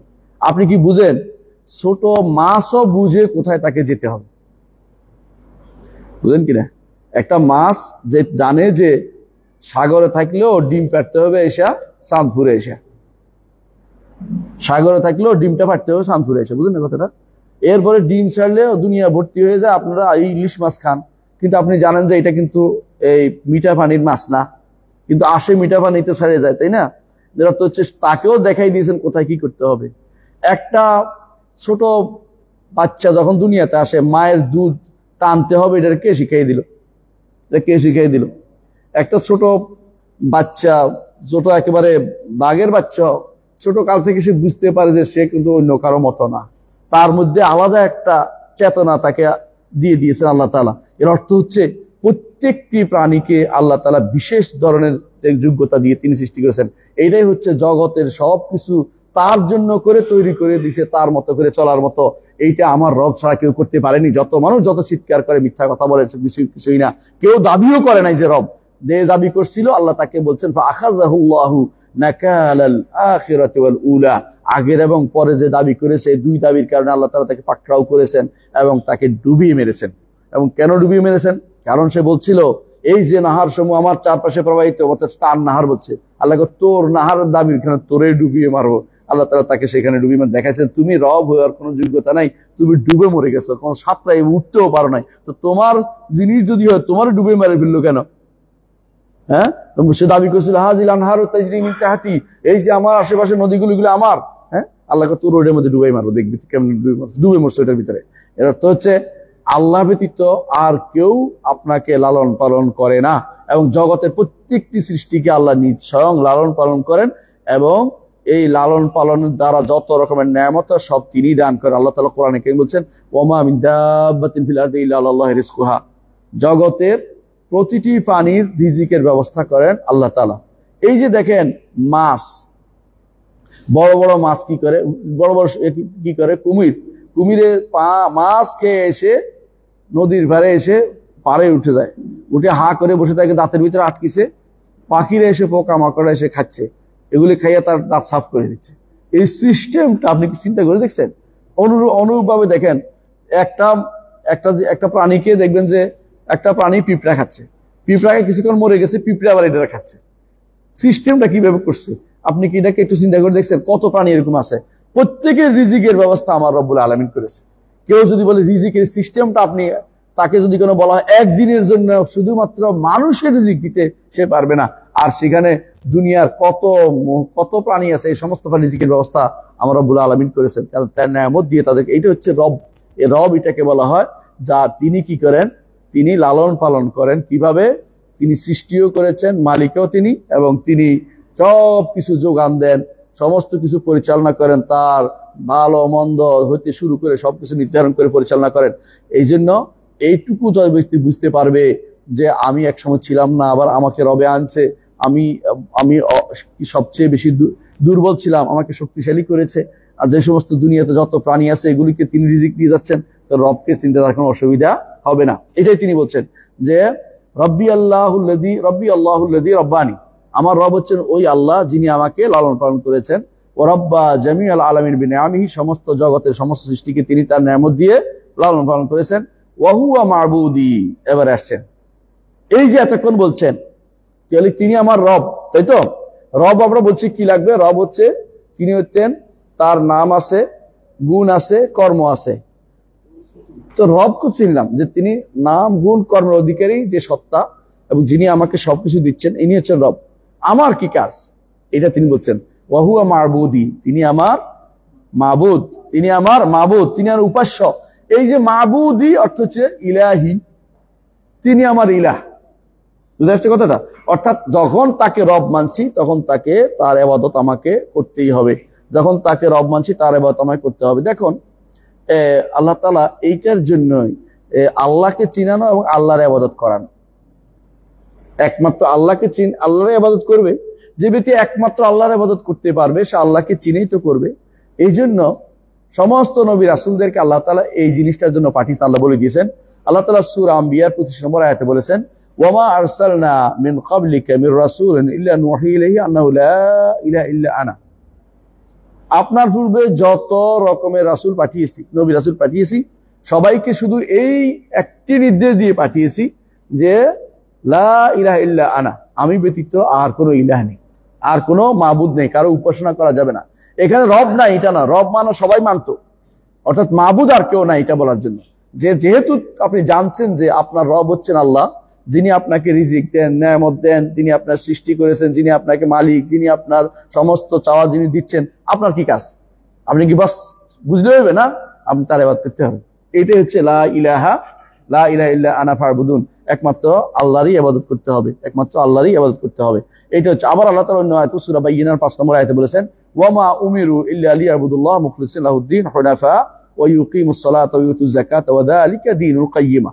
এই আয়াত বলছেন অর্থাৎ একমাত্র আল্লাহর ইবাদত করতে হবে, আর কোনো কিছু করে ইবাদত করা যাবে না। তাহলে বোঝা গেছে যে যখন রব হিসেবে তাকে জেনেছি, ইবাদতটা তার করতে হবে। দেখুন কোরআনের প্রথম নির্দেশ, একটু পরে আসবে এটা আলোচনা করতে, প্রথম নির্দেশের জায়গা দেখেন কোরআন কারীমে প্রথম নির্দেশ কোনটা? ইয়া আইয়ুহান নাস উবুদু রাব্বাকুমুল্লাযী খালাকাকুম, হে মানুষেরা ইবাদত করো সেই রবের যিনি তোমাদেরকে সৃষ্টি করেছেন। তাহলে রব কি করেন? সৃষ্টি করেন। রব কি করেন? সৃষ্টি করেন। তো আমার কি কাজ? তার ইবাদত করা। তো রব হচ্ছেন স্রষ্টা, মালিক, সবকিছু। আমার কাজ হচ্ছে এটা স্বীকৃতি দেওয়া এবং তার ইবাদত করা। তার ইবাদত কিভাবে করব? তিনি যা নির্দেশ দিয়েছেন তা প্রতিপালন করবো, যা নিষেধ করেছেন তা পরিত্যাগ করবো, এর মাধ্যমে হচ্ছে তার ইবাদত করবো। সুতরাং বোঝা যাচ্ছে এটাই তিনি বলতে চাচ্ছেন যে রব চিনতে হলে দুটা জিনিস লাগবে, যে রব চিনার পরে রবের যে দাবি সেটাও পূরণ করতে হবে। রব হওয়ার দাবি হচ্ছে তাকে ইলাহ হিসেবে মেনে নেওয়া, তাকে মাবুদ হিসেবে মেনে নেওয়া। এই জন্য বলছেন ওয়াহুয়া মা'বুদি লা মা'বুদা লাইসা লি মা'বুদুন সিওয়া, তিনি ব্যতীত আমার আর কোনো মাবুদ নাই, আমি আর কারো ইবাদত করি না, তার ব্যতীত কারো কাছে মাথা নত করি না, তার কারোর জন্য কি করি না? কোরবানি করি না, তিনি ব্যতীত কারোর জন্য কোনো মান্নত করি না, তিনি ব্যতীত কারোর জন্য সিজদা করি না, রুকু করি না, কারোর জন্য কোনো কিছু দান করি না, কারোর জন্য জবে করি না, এবং কারো কাছে আমি ভয়ে মরে যাই না। ভয়ে মরে যা বুঝেন কিনা? ভয়ে বুঝেন কিনা? কেউ যদি কোনো কবর পাশ দিয়ে যাওয়ার সময় ভয়ে আড়ষ্ট হয়ে যায়, এই কবর গরম কবর, উল্টাই দিবে আমার গাড়িটা, হ্যাঁ, তাহলে তিনি ভয় মরে যাচ্ছে, তাহলে আল্লাহর ভয় চেয়ে বেশি হয়ে গেছে, শিরিক হয়ে গেছে সঙ্গে সঙ্গে। কেউ যদি একটা টাকা দেয় তাহলে কি হচ্ছে? ঈমান হারা হয়ে যাচ্ছে। বুঝেন না কথাটা? তাহলে বোঝা গেল, কারণ দান করতে হবে কাকে খুশি করার জন্য? আল্লাহ খুশি করার জন্য। আচ্ছা, এখন দলিল চাচ্ছে উনি বলছেন অদলিল। আপনাকে বলতে পারে বেদাতীরা যে আপনি যে এগুলো বলতেছেন কোত্থেকে বলেন? বানাই না, বানাই বলছি না, কোরআনে কারীম বলছে, আল্লাহ তাআলা কি বলছেন? ওয়াদ-দালিল কাউলুহু তাআলা, দলিল হচ্ছে আল্লাহর বাণী, আলহামদুলিল্লাহি রাব্বিল আলামিন, সমস্ত প্রশংসা কার জন্য? রবের জন্য, আল্লাহর জন্য, যিনি রব্বুল আলামিন, জগৎ সমূহের রব, জগৎ সমূহের পরিচালক, জগতের সব কিছু, আমাকে তোমাকে সমস্ত সৃষ্টির যিনি রব, সে আল্লাহ, সে রবের নাম হচ্ছে আল্লাহ, সে আল্লাহর জন্য যাবতীয় প্রশংসা। আমি সবসময় বলে থাকি, আপনার মনে আছে কিনা, যে কোরআনে কারীমের একটি আয়াতে আল্লাহ তাআলা তাওহীদের 3টে অংশ দিয়েছে একসাথে। এটা কি জানেন? আলহামদুলিল্লাহ রাব্বিল আলামিন। আমি যখন বলি আলহামদুলিল্লাহ রাব্বিল আলামিন, তখন তাওহীদের 3টি অংশ এখানে আছে। রুবুবিয়ত কোথায় আছে? রব্বুল আলামিন। রব্বুল আলামিন জগৎ সমূহের পরিচালক রব, তাই না? আসমা ও সিফাত আল্লাহ, আল্লাহ। আলহামদু, আল্লাহর প্রশংসা কে করে? আমরা করছি না? আল্লাহর প্রশংসা যদি বান্দা করে তখন এটা কি হয়? ইবাদত হয় না? ইবাদত হয়। আলহামদুলিল্লাহ রাব্বিল আলামিনের ভিতরে আল্লাহ তাআলা তাওহীদের 3টি অংশ বর্ণনা করে দিয়েছেন। দেখছেন তো কিভাবে? সেখানে আল্লাহ বলেই দিয়েছেন রব্বুল আলামিন, সমস্ত আমাকে সহ সবকিছু রব হচ্ছে তিনি। রবকে চিনতে হলে আলহামদুলিল্লাহ রাব্বিল আলামিন বুঝলে রবকে সহজে বুঝতে, সবকিছু সহজে চিনতে পারবেন। এই জন্য আমি আল্লাহ ব্যতীত সবকিছু হচ্ছে আলম, আল্লাহ ব্যতীত সবকিছু হচ্ছে আলম। আমাদের দেশে প্রবণতা আছে, অনেকে অনুবাদ করে তিন জাহানের রব, তাই না? 2 জাহানের রব। জাহান কোনটা? এটা নাম, এটা না। আলামিন শব্দের অর্থ এটা না। আলামিন শব্দের অর্থ হচ্ছে আল্লাহ ব্যতীত যত কিছু আছে সবই হচ্ছে আলম, বুঝছেন তো? আল্লাহ ব্যতীত যা কিছু সবই আলম। তাহলে অর্থ কি হবে? সৃষ্টিকুল, সৃষ্টিকুল। তাহলে তিনি হচ্ছেন স্রষ্টা আর সব হচ্ছে কি? সৃষ্টি। তাহলে স্রষ্টা আর সৃষ্টি, সৃষ্টিকুলের রব, তার জন্য হচ্ছে সমস্ত প্রশংসা। বুঝাতে পারছি? এখানে অনেক অনুবাদ করে 2 জাহানের রবের জন্য সব, 2 জাহানের রব। তা 2 জাহান কই? আলামিনের মধ্যে 2 জাহান কোথায় পাইল? এটা একটা ভুল অনুবাদ, না বুঝার কারণে। দুনিয়া আখিরাতের এইভাবে তো বলা হয় নাই, বলা হচ্ছে যে সৃষ্টিকুল। সৃষ্টি তো বহু আছে অনুবাদ, এটাই শুদ্ধ, সৃষ্টিকুল করতে হবে। কারণ অর্থাৎ আল্লাহ হচ্ছেন স্রষ্টা আর বাকি সবই কি? সৃষ্টি। সৃষ্টির একটা নাম হচ্ছে আলাম, সেটা নাম কি? আলাম, বুঝছেন তো? আলামিন, এই জন্য আলামিন বলা হয়েছে। আচ্ছা, তাহলে বোঝা গেল। আমি বলছি যে আনা ওয়াহিদু মিন যালিকাল আলাম, আল্লাহ যেহেতু আলমের রব আর আমি আলমের মধ্যে একজন। দুনিয়ার আলমের কত কিছু যাতে এইসব না, আমি তো একটা ছোট্ট জিনিস। আপনারা জানেন যে এখন বর্তমানে বিজ্ঞান কি বলতেছে? যে জগৎ বিশাল, মানে যা সৃষ্টি এটা বিশাল। তার মধ্যে এই যে পৃথিবী নামক গ্রহটা একটা ছোট্ট একটা ফোঁটার মতো পড়ে আছে এখানে রাস্তার পাশে ফোঁটা একটা পড়ে থাকে, এরকম একটা পড়ে আছে। এর অর্থ হচ্ছে এর ভিতরে আমি মানুষটা কি, আমার তো খবরে নেই, কথা বুঝেন কিনা? কিন্তু আমি যত আস্ফালন করি, বোধহয় পৃথিবীতে কেউ এত আস্ফালন করে না। মানে জগতের মানুষ যত আস্ফালন করে, অন্য কোনো প্রাণী এত আস্ফালন করে না। অন্য কোনো গ্রহ নক্ষত্র আস্ফালন করছে না, কিন্তু আমাদের আস্ফালনটা একটু বেশি। আমরা অনেক কিছু পারি, আল্লাহর বিধানের বাইরে যেতে পারি। আমরা নিজেরা সংবিধান রচনা করতে পারি। সংবিধান না রচনা করে জিজ্ঞাসা করতে হবে। আল্লাহর বিধান, আল্লাহ তাআলা বিধান যা দিছে এটাকে লেখা সংবিধান রচনা এক জিনিস না। ওটাকে লিখে আপনি বলতে পারেন যে এটা এভাবে চলবে, এভাবে চলবে, বলতে পারেন, সমস্যা নাই। কিন্তু আপনি আল্লাহর বিধানের বাইরে গিয়ে এমন বিধান যদি রচনা করেন যে বিধান আল্লাহ বিরোধী, তো এটা হবে সংবিধান। বুঝেননি? করে না মানুষে সংবিধান, এটা আল্লাহ, এটা সংবিধান না, সংবিধান। বিধানের করছে তারা, নাউজুবিল্লাহ। এই জাতীয় সংবিধান যদি থাকে তাহলে আল্লাহ তাআলার বিরুদ্ধে আপনি হস্তক্ষেপ করলেন। সুতরাং মনে রাখতে হবে যে রবকে চিনতে হবে, ঠিক আছে? তাহলে আমরা কি পাইলাম? প্রথমে হচ্ছে যে রবকে কিভাবে চিনবো? রবকে আমার আল্লাহ, তাই না? রব, এবং রবকে আমরা বলছি রব হচ্ছে আল্লাহ, যিনি সবকিছুকে লালন পালন করেছেন। এই তো, লালন পালন করেছেন আমাকে এবং সবকিছু লালন পালন করেন, এবং তিনি ব্যতীত আমার আর কোনো মাবুদ নাই। এইটুকু হচ্ছে রবের পরিচয়। এইটা যদি কারো থাকে, সেই ব্যক্তি আর কোনোদিন বলবে না যে আপনারা 2 ভাগ করেছেন, আল্লাহকে আল্লাহ বানাইছেন একবারে, রব বানাইছেন একবার, ইলা বানাইছেন আরেকবার। আমরা বানাই নাই রে ভাই, এটা বুঝার জন্য তোমাকে বলা হচ্ছে। কোরআন এইভাবে বলা হচ্ছে। আল্লাহ তাআলা নিজে বলছেন আলহামদুলিল্লাহ, কে? তিনি রব্বুল আলামিন। নিজে পরিচয় দিচ্ছেন যে আল্লাহ হচ্ছেন, যে তিনি হচ্ছে রব্বুল আলামিন, এবং তার জন্য প্রশংসা দিতে হবে আমাকে বলেছেন। আল্লাহ যেটা বলছেন আমি সেটা বলছি, একটু বাড়িয়ে দেই নেই। এরপর তিনি প্রশ্ন করছেন ফাইযা কিলা লাকা, এরপর যদি তোমাকে প্রশ্ন করা হয়, এরপর যদি চলবো আজান কি? আচ্ছা, আমাদের না, ও আচ্ছা। ফাইযা কিলা লাকা, এরপর যদি তোমাকে প্রশ্ন করা হয়, কি প্রশ্ন করা হয়? বিমা আরাফতা রাব্বাকা, তোমার রবকে কিভাবে চিনলে? যৌক্তিক প্রশ্ন। কারণ আমি যদি দাবি করি যে আমার রব আমাকে সৃষ্টি করেছেন, জগতের সবকিছু তিনি সৃষ্টি করেছেন, একজন বলতেই পারে আপনার রবটা কিভাবে চিনলেন? তিনি যে আপনার রব কিভাবে বুঝলেন? আল্লাহ যে আপনার রব কেমনে বুঝলেন? আল্লাহকে আপনার রব কেমনে বুঝলেন? তাই তো, এখানে আমরা বলি যে শাইখ হুসাম উনি সুন্দর করে বলছেন ফাকুল, তাহলে আপনি বলুন বিআয়াতিহি ওয়া মাখলুকাতিহি, বিআয়াতিহি ওয়া মাখলুকাতিহি, আল্লাহকে চেনার জন্য দুইটা জিনিস হচ্ছে, একটা হচ্ছে আয়াত, একটা হচ্ছে মাখলুকাত। আল্লাহর নিদর্শন এবং আল্লাহর সৃষ্টি দুইটাই, কিন্তু নিদর্শনগুলি দুই প্রকার, আর সৃষ্টি সবগুলি হচ্ছে সৃষ্ট জিনিস, আর নিদর্শনগুলি একটা আয়াত কাউনি আছে, আয়াত শারঈ আছে। বুঝাই বলি, আল্লাহর কোরআনের আয়াতগুলি কি সৃষ্ট? না, সৃষ্ট না, বুঝছেন তো? আর আমরা কি সবই মাখলুকাত সৃষ্ট।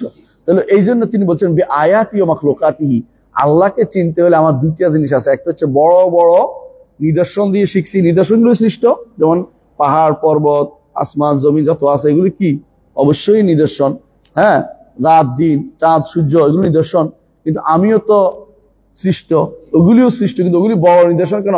ওগুলি দেখে মানুষ আগেকার দিনে মানুষের ভয় পাইতো, হ্যাঁ, চাঁদ সূর্য, অনেকে চাঁদের পূজা শুরু করতো, সূর্যের পূজা শুরু করতো, এগুলো ভয়ের কারণে অনেকে করতো, অনেকে আশা আবেগে করতো।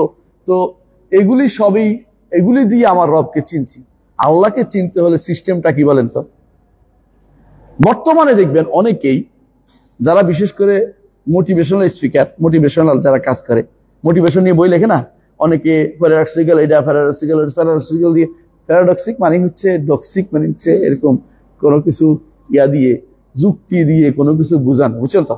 যুক্তির পর যুক্তি দিয়ে বুঝানো। যুক্তির পর যুক্তি দেওয়ার আগে আমাকে আগে বুঝতে হবে যুক্তির চেয়েও বড় কিছু আছে কিনা, যুক্তির চেয়ে বড় কিছু আছে কিনা। তো শাইখুল ইসলাম মওলানা আব্দুল ওয়াহাব রাহমাতুল্লাহ আলাইহি তিনি যে তথ্যটা আমার দিয়েছেন এটা একদম সহজ। সহজ কি?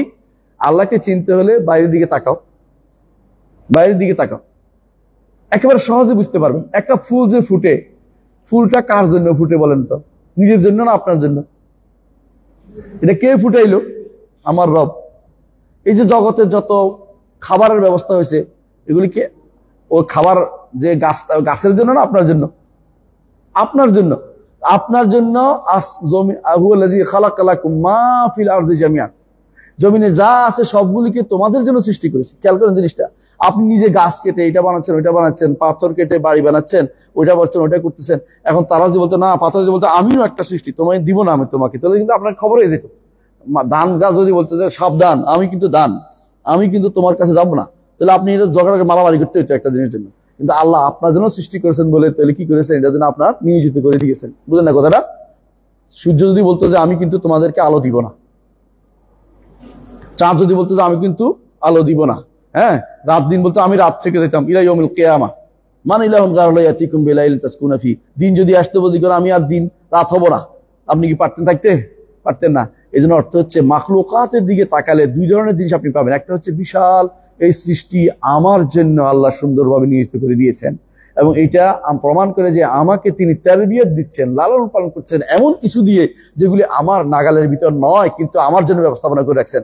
যদি অনেক সময় দেখবেন যে 3-4 দিন সূর্য না উঠলে কি কন, আর পারতেছি না, সূর্য উঠুক। অনেক সময় সূর্যের জন্য লাইনে দাঁড়িয়ে থাকেন যে একটু আলো পাচ্ছে। অনেকদিন যদি কোনো দেখবেন অনেকদিন কয়েকদিন অনবরত সূর্য উঠছে, তখন কি করেন? ঘরের ভিতরে ঢুকেন যে কি জন্য এত আলো থাকতে পারতেছি না। তাহলে আপনি যদি কোনো এই একটা সূর্য যদি কোনো সারাদিন চলতো, আপনাকে রাত যদি না আসতো, আপনি কি থাকতে পারতেন না। এগুলি সবই আমার রবের নিদর্শন। কিভাবে সব সেট করেছেন। এই যে আজকে যে 25 তারিখ, 25শে এপ্রিল 2025, আগামী 25শে এপ্রিল যতদিন হবে এতদিন সকালবেলা সূর্য 6টা কত 29 কথার কথা 6টা 29 উঠবে, অর্থাৎ 5টা 29 উঠবে, 5টা 29 উঠবে, তাই না? 5টা 29 উঠবে।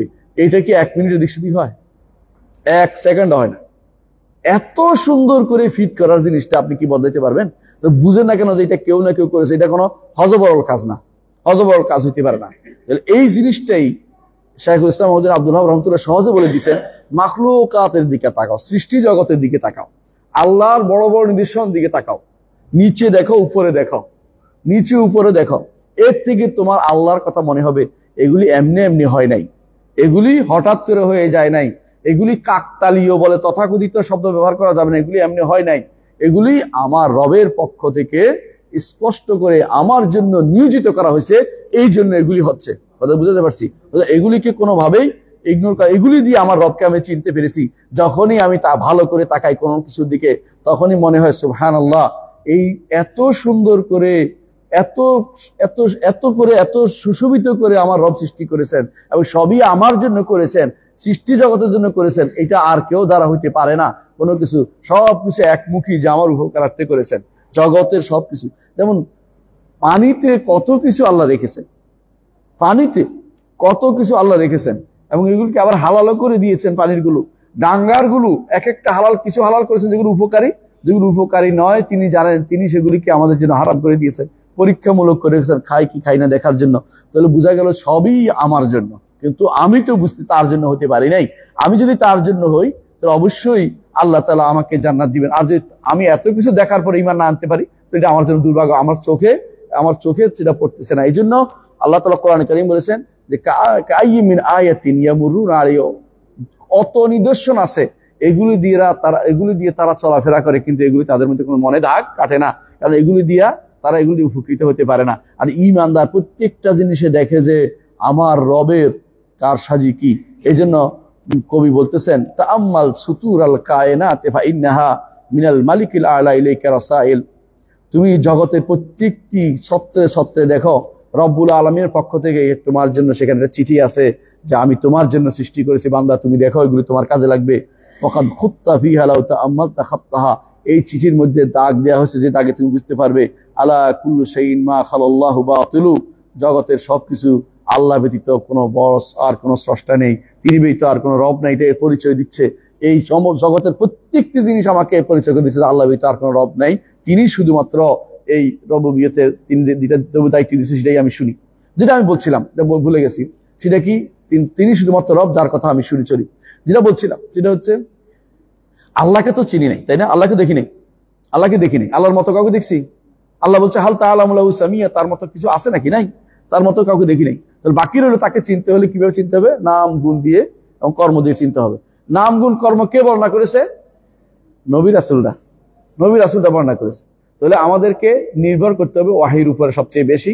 এর বাইরে যখনই চিন্তা করবেন আপনার আল্লাহ তাআলা সৃষ্টির মধ্যে চিন্তা করলে আপনার অনেক কিছু স্পষ্ট হয়ে যাবে। এই জন্য আল্লাহ তাআলা সৃষ্টির মধ্যে চিন্তা করতে বলেছেন। কি বলেছেন? ওয়াতাফাক্কারুনা ফি খালকিস সামাওয়াতি ওয়াল আরদ রব্বানা মা খালাকতা হাযা বাতিলা, আসমান এবং জমিনের সৃষ্টির মধ্যে চিন্তা করতে বলেছেন। আমরা এগুলি বাদ দিয়া চিন্তা করা শুরু করে দিয়েছি কিসের মধ্যে জানেন? হ্যাঁ, কোন দিন মাহাদি আসবে বানাইয়া তথ্যের মধ্যে চিন্তা করতেছি। এখন কোন দিন কি হবে, কোন দিন অগ্রিম যে জিনিস আল্লাহ আমাকে জানান নাই, গায়বিয়াতের মধ্যে আমি এখন খুব বেশি চিন্তা করতেছি। অথচ আমাকে বলছে গায়বিয়াতে নয়, মুশাহাদে, যে জিনিস দেখা যাচ্ছে ওগুলিতে চিন্তা করতে বলেছে। আসমান এবং জমিনে এগুলিতে ফিকির করতে বলেছে। আমাকে ফিকির করতে বলে না যে জিনিস আমার আল্লাহ তাআলা আমাকে দেখান নাই, আমাকে দেন নাই, গায়েব রেখেছেন, ওগুলি চিন্তা করতে আমাকে অনুমতি দেওয়া হয় নাই। আর ওগুলি চিন্তা করে আমি বিভ্রান্ত হয়ে যাচ্ছি। এই জন্য আল্লাহর ব্যাপারে চিন্তা না করে আল্লাহর সৃষ্টির ব্যাপারে চিন্তা করতে হবে। এটাই হচ্ছে বিশুদ্ধ মত। আল্লাহর ব্যাপারে যা বলে তা মেনে নিতে হবে, আর সৃষ্টির মধ্যে চিন্তা করতে হবে। তো এইখানে দেখেন বলতেছেন তিনি যে ফাকুল বি আয়াতি ওয়া মাখলুকাতি, আল্লাহকে চিনছি কি দিয়ে? আয়াত এবং মাখলুকাত দিয়ে। তো আমরা যেটা বলছি আল্লাহকে চেনার জন্য জগতে যে আমি কয়েকটা জিনিস উল্লেখ করব, এগুলি বলে আল্লাহকে চেনার জন্য কয়টা নীতি আছে। এক নম্বর হচ্ছে যেগুলি আমাদের এই যারা মোটিভেশনাল স্পিকার বলে এগুলি অধিকাংশই কিন্তু হয়তো এখন আপনার কাছে ভালো লাগছে, কয়েকদিন পর দেখুন যে এটা আবার প্যাকাশে হয়ে গেছে, এটা পানিশে হয়ে গেছে, এটা চলতেছে না। এই নীতি একদিন দুই দিন আপনি বিভিন্ন থিওলজি বিভিন্ন থিও আইনে চালাইলেন, এগুলি চলবে না। কিন্তু আল্লাহ এবং তার রাসূল যা দিয়েছেন এগুলি সারা জীবনের জন্য চলবে। এই জন্য এগুলি প্রথমে আমাকে চিন্তা করতে হবে আমার ফিতরত, আমার মন বলে যে আমার একটা স্রষ্টা আছে, আমার মনের মধ্যে কি আছে আল্লাহ এটা ঢেলে দিয়েছেন। এই জন্য নবীরা এসে এই ফিতরতকে জাগ্রত করতেন। নবী এসে বলতেছেন আফিল্লাহি শাক্কুন ফাতিরিস সামাওয়াতি ওয়াল আরদ, আল্লাহর ব্যাপারে সন্দেহ করছো? তোমার অন্তরের ভিতরে ফিতরত দেওয়া হয়েছে না? ফিতরত আল্লাহিল্লাতী ফাতারান নাস আলাইহা, তোমার ফিতরতের দেয়া আছে যে আমি সৃষ্ট, যেহেতু আমি সৃষ্ট আমার একজন স্রষ্টা আছে। কথা বুঝেন কিনা? ফিতরতের মধ্যে এটা দেয়া আছে। এক নম্বর নীতি হচ্ছে ফিতরত, মানুষের স্বাভাবিক প্রকৃতি একজন রবের কথা স্বীকার করে। দুই নম্বর নীতি হচ্ছে এটা যে আল্লাহর শরঈ আয়াত কোরআনে বলছে। কোরআনে কি বলছে? যেমন আল্লাহ তাআলা কোরআনে কারীম বলেছেন আম খুলুকু মিন গায়রি শাইইন আম হুমুল খালিকুন, তারা কি নিজেকে সৃষ্টি করেছে নাকি তাদেরকে কেউ সৃষ্টি করেনি। দুইটা একটা, হয় আমি আমাকে নিজেকে বানাইছি অথবা কেউ সৃষ্টি করে এমনি হয়ে গেছি। আল্লাহ বলছে না, এই দুইটা তো হইতে পারে না। 3 নম্বরটা কি? একজন কেউ আমাকে সৃষ্টি করেছেন, তিনি হচ্ছেন রব্বুল আলামিন। এই জন্য আল্লাহ তাআলা এর পরের আয়াতে বলতেছেন আম খালাকুস সামাওয়াতি ওয়াল আরদ, হে বান্দা নিজের ব্যাপারে যত বাড়াবাড়ি করতে পারে, আসমান জমিনটা তাহলে কে বানাইলো? আসমান জমিন তিনি বানাইছেন, তিনি তো সৃষ্টি করেছেন। আসমান জমিন তিনি সৃষ্টি করেছেন, কোনো সন্দেহ নেই।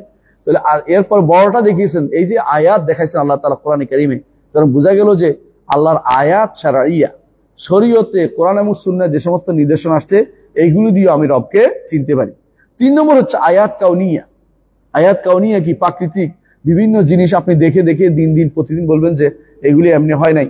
সূর্য এত দূর থেকে আমাকে আলো দিচ্ছে, কাছে আসলে পুড়ে যেত, দূরে গেলে বরফ হয়ে যেত। এই সিস্টেম কিভাবে চালু করলো? লা শামসু ইয়ামবাগি লা আন তুদরিকাল কামার ওয়ালাল লাইলু সাবিকুন নাহার কুল্লুন ফি ফালাকিন ইয়াসবাহুন।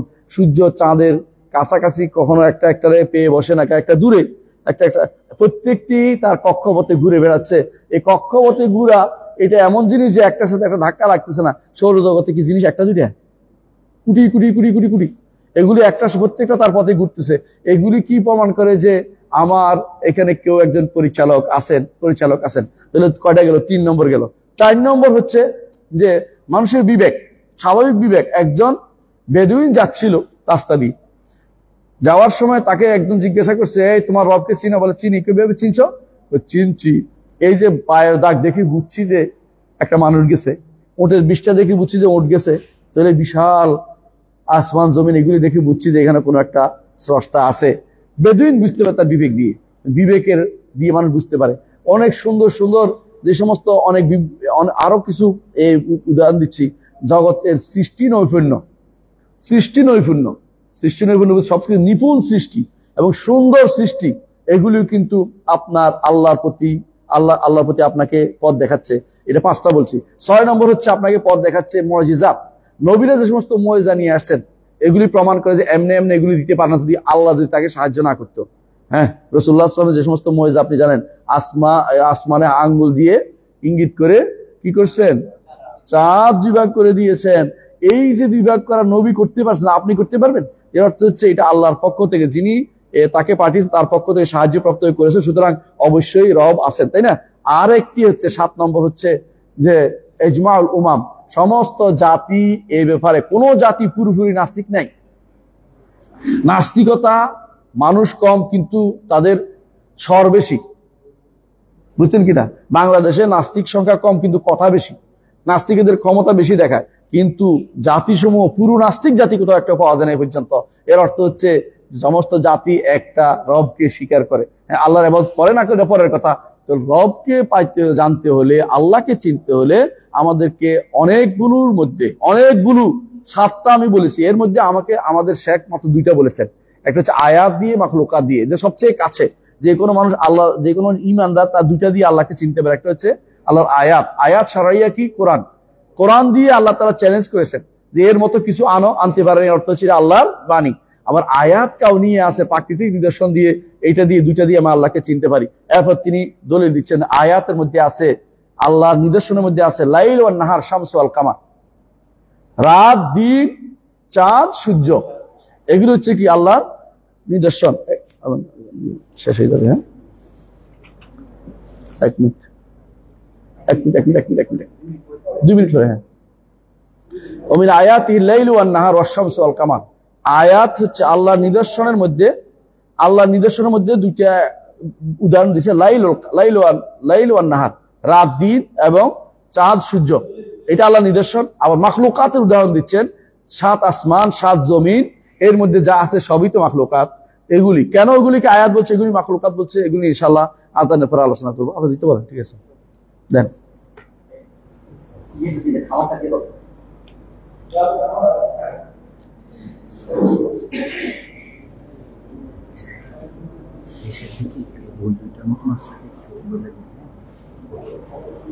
ইনশাআল্লাহ।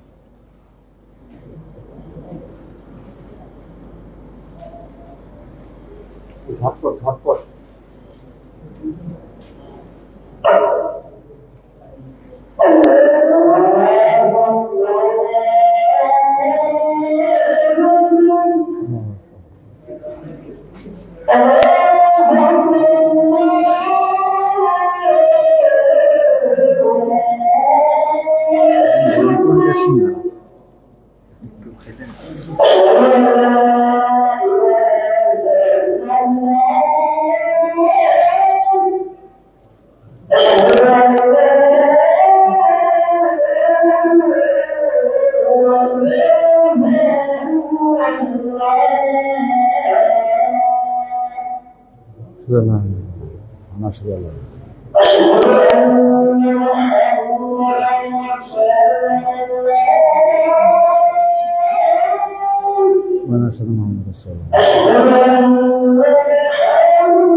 إنك لا تخلف الميعاد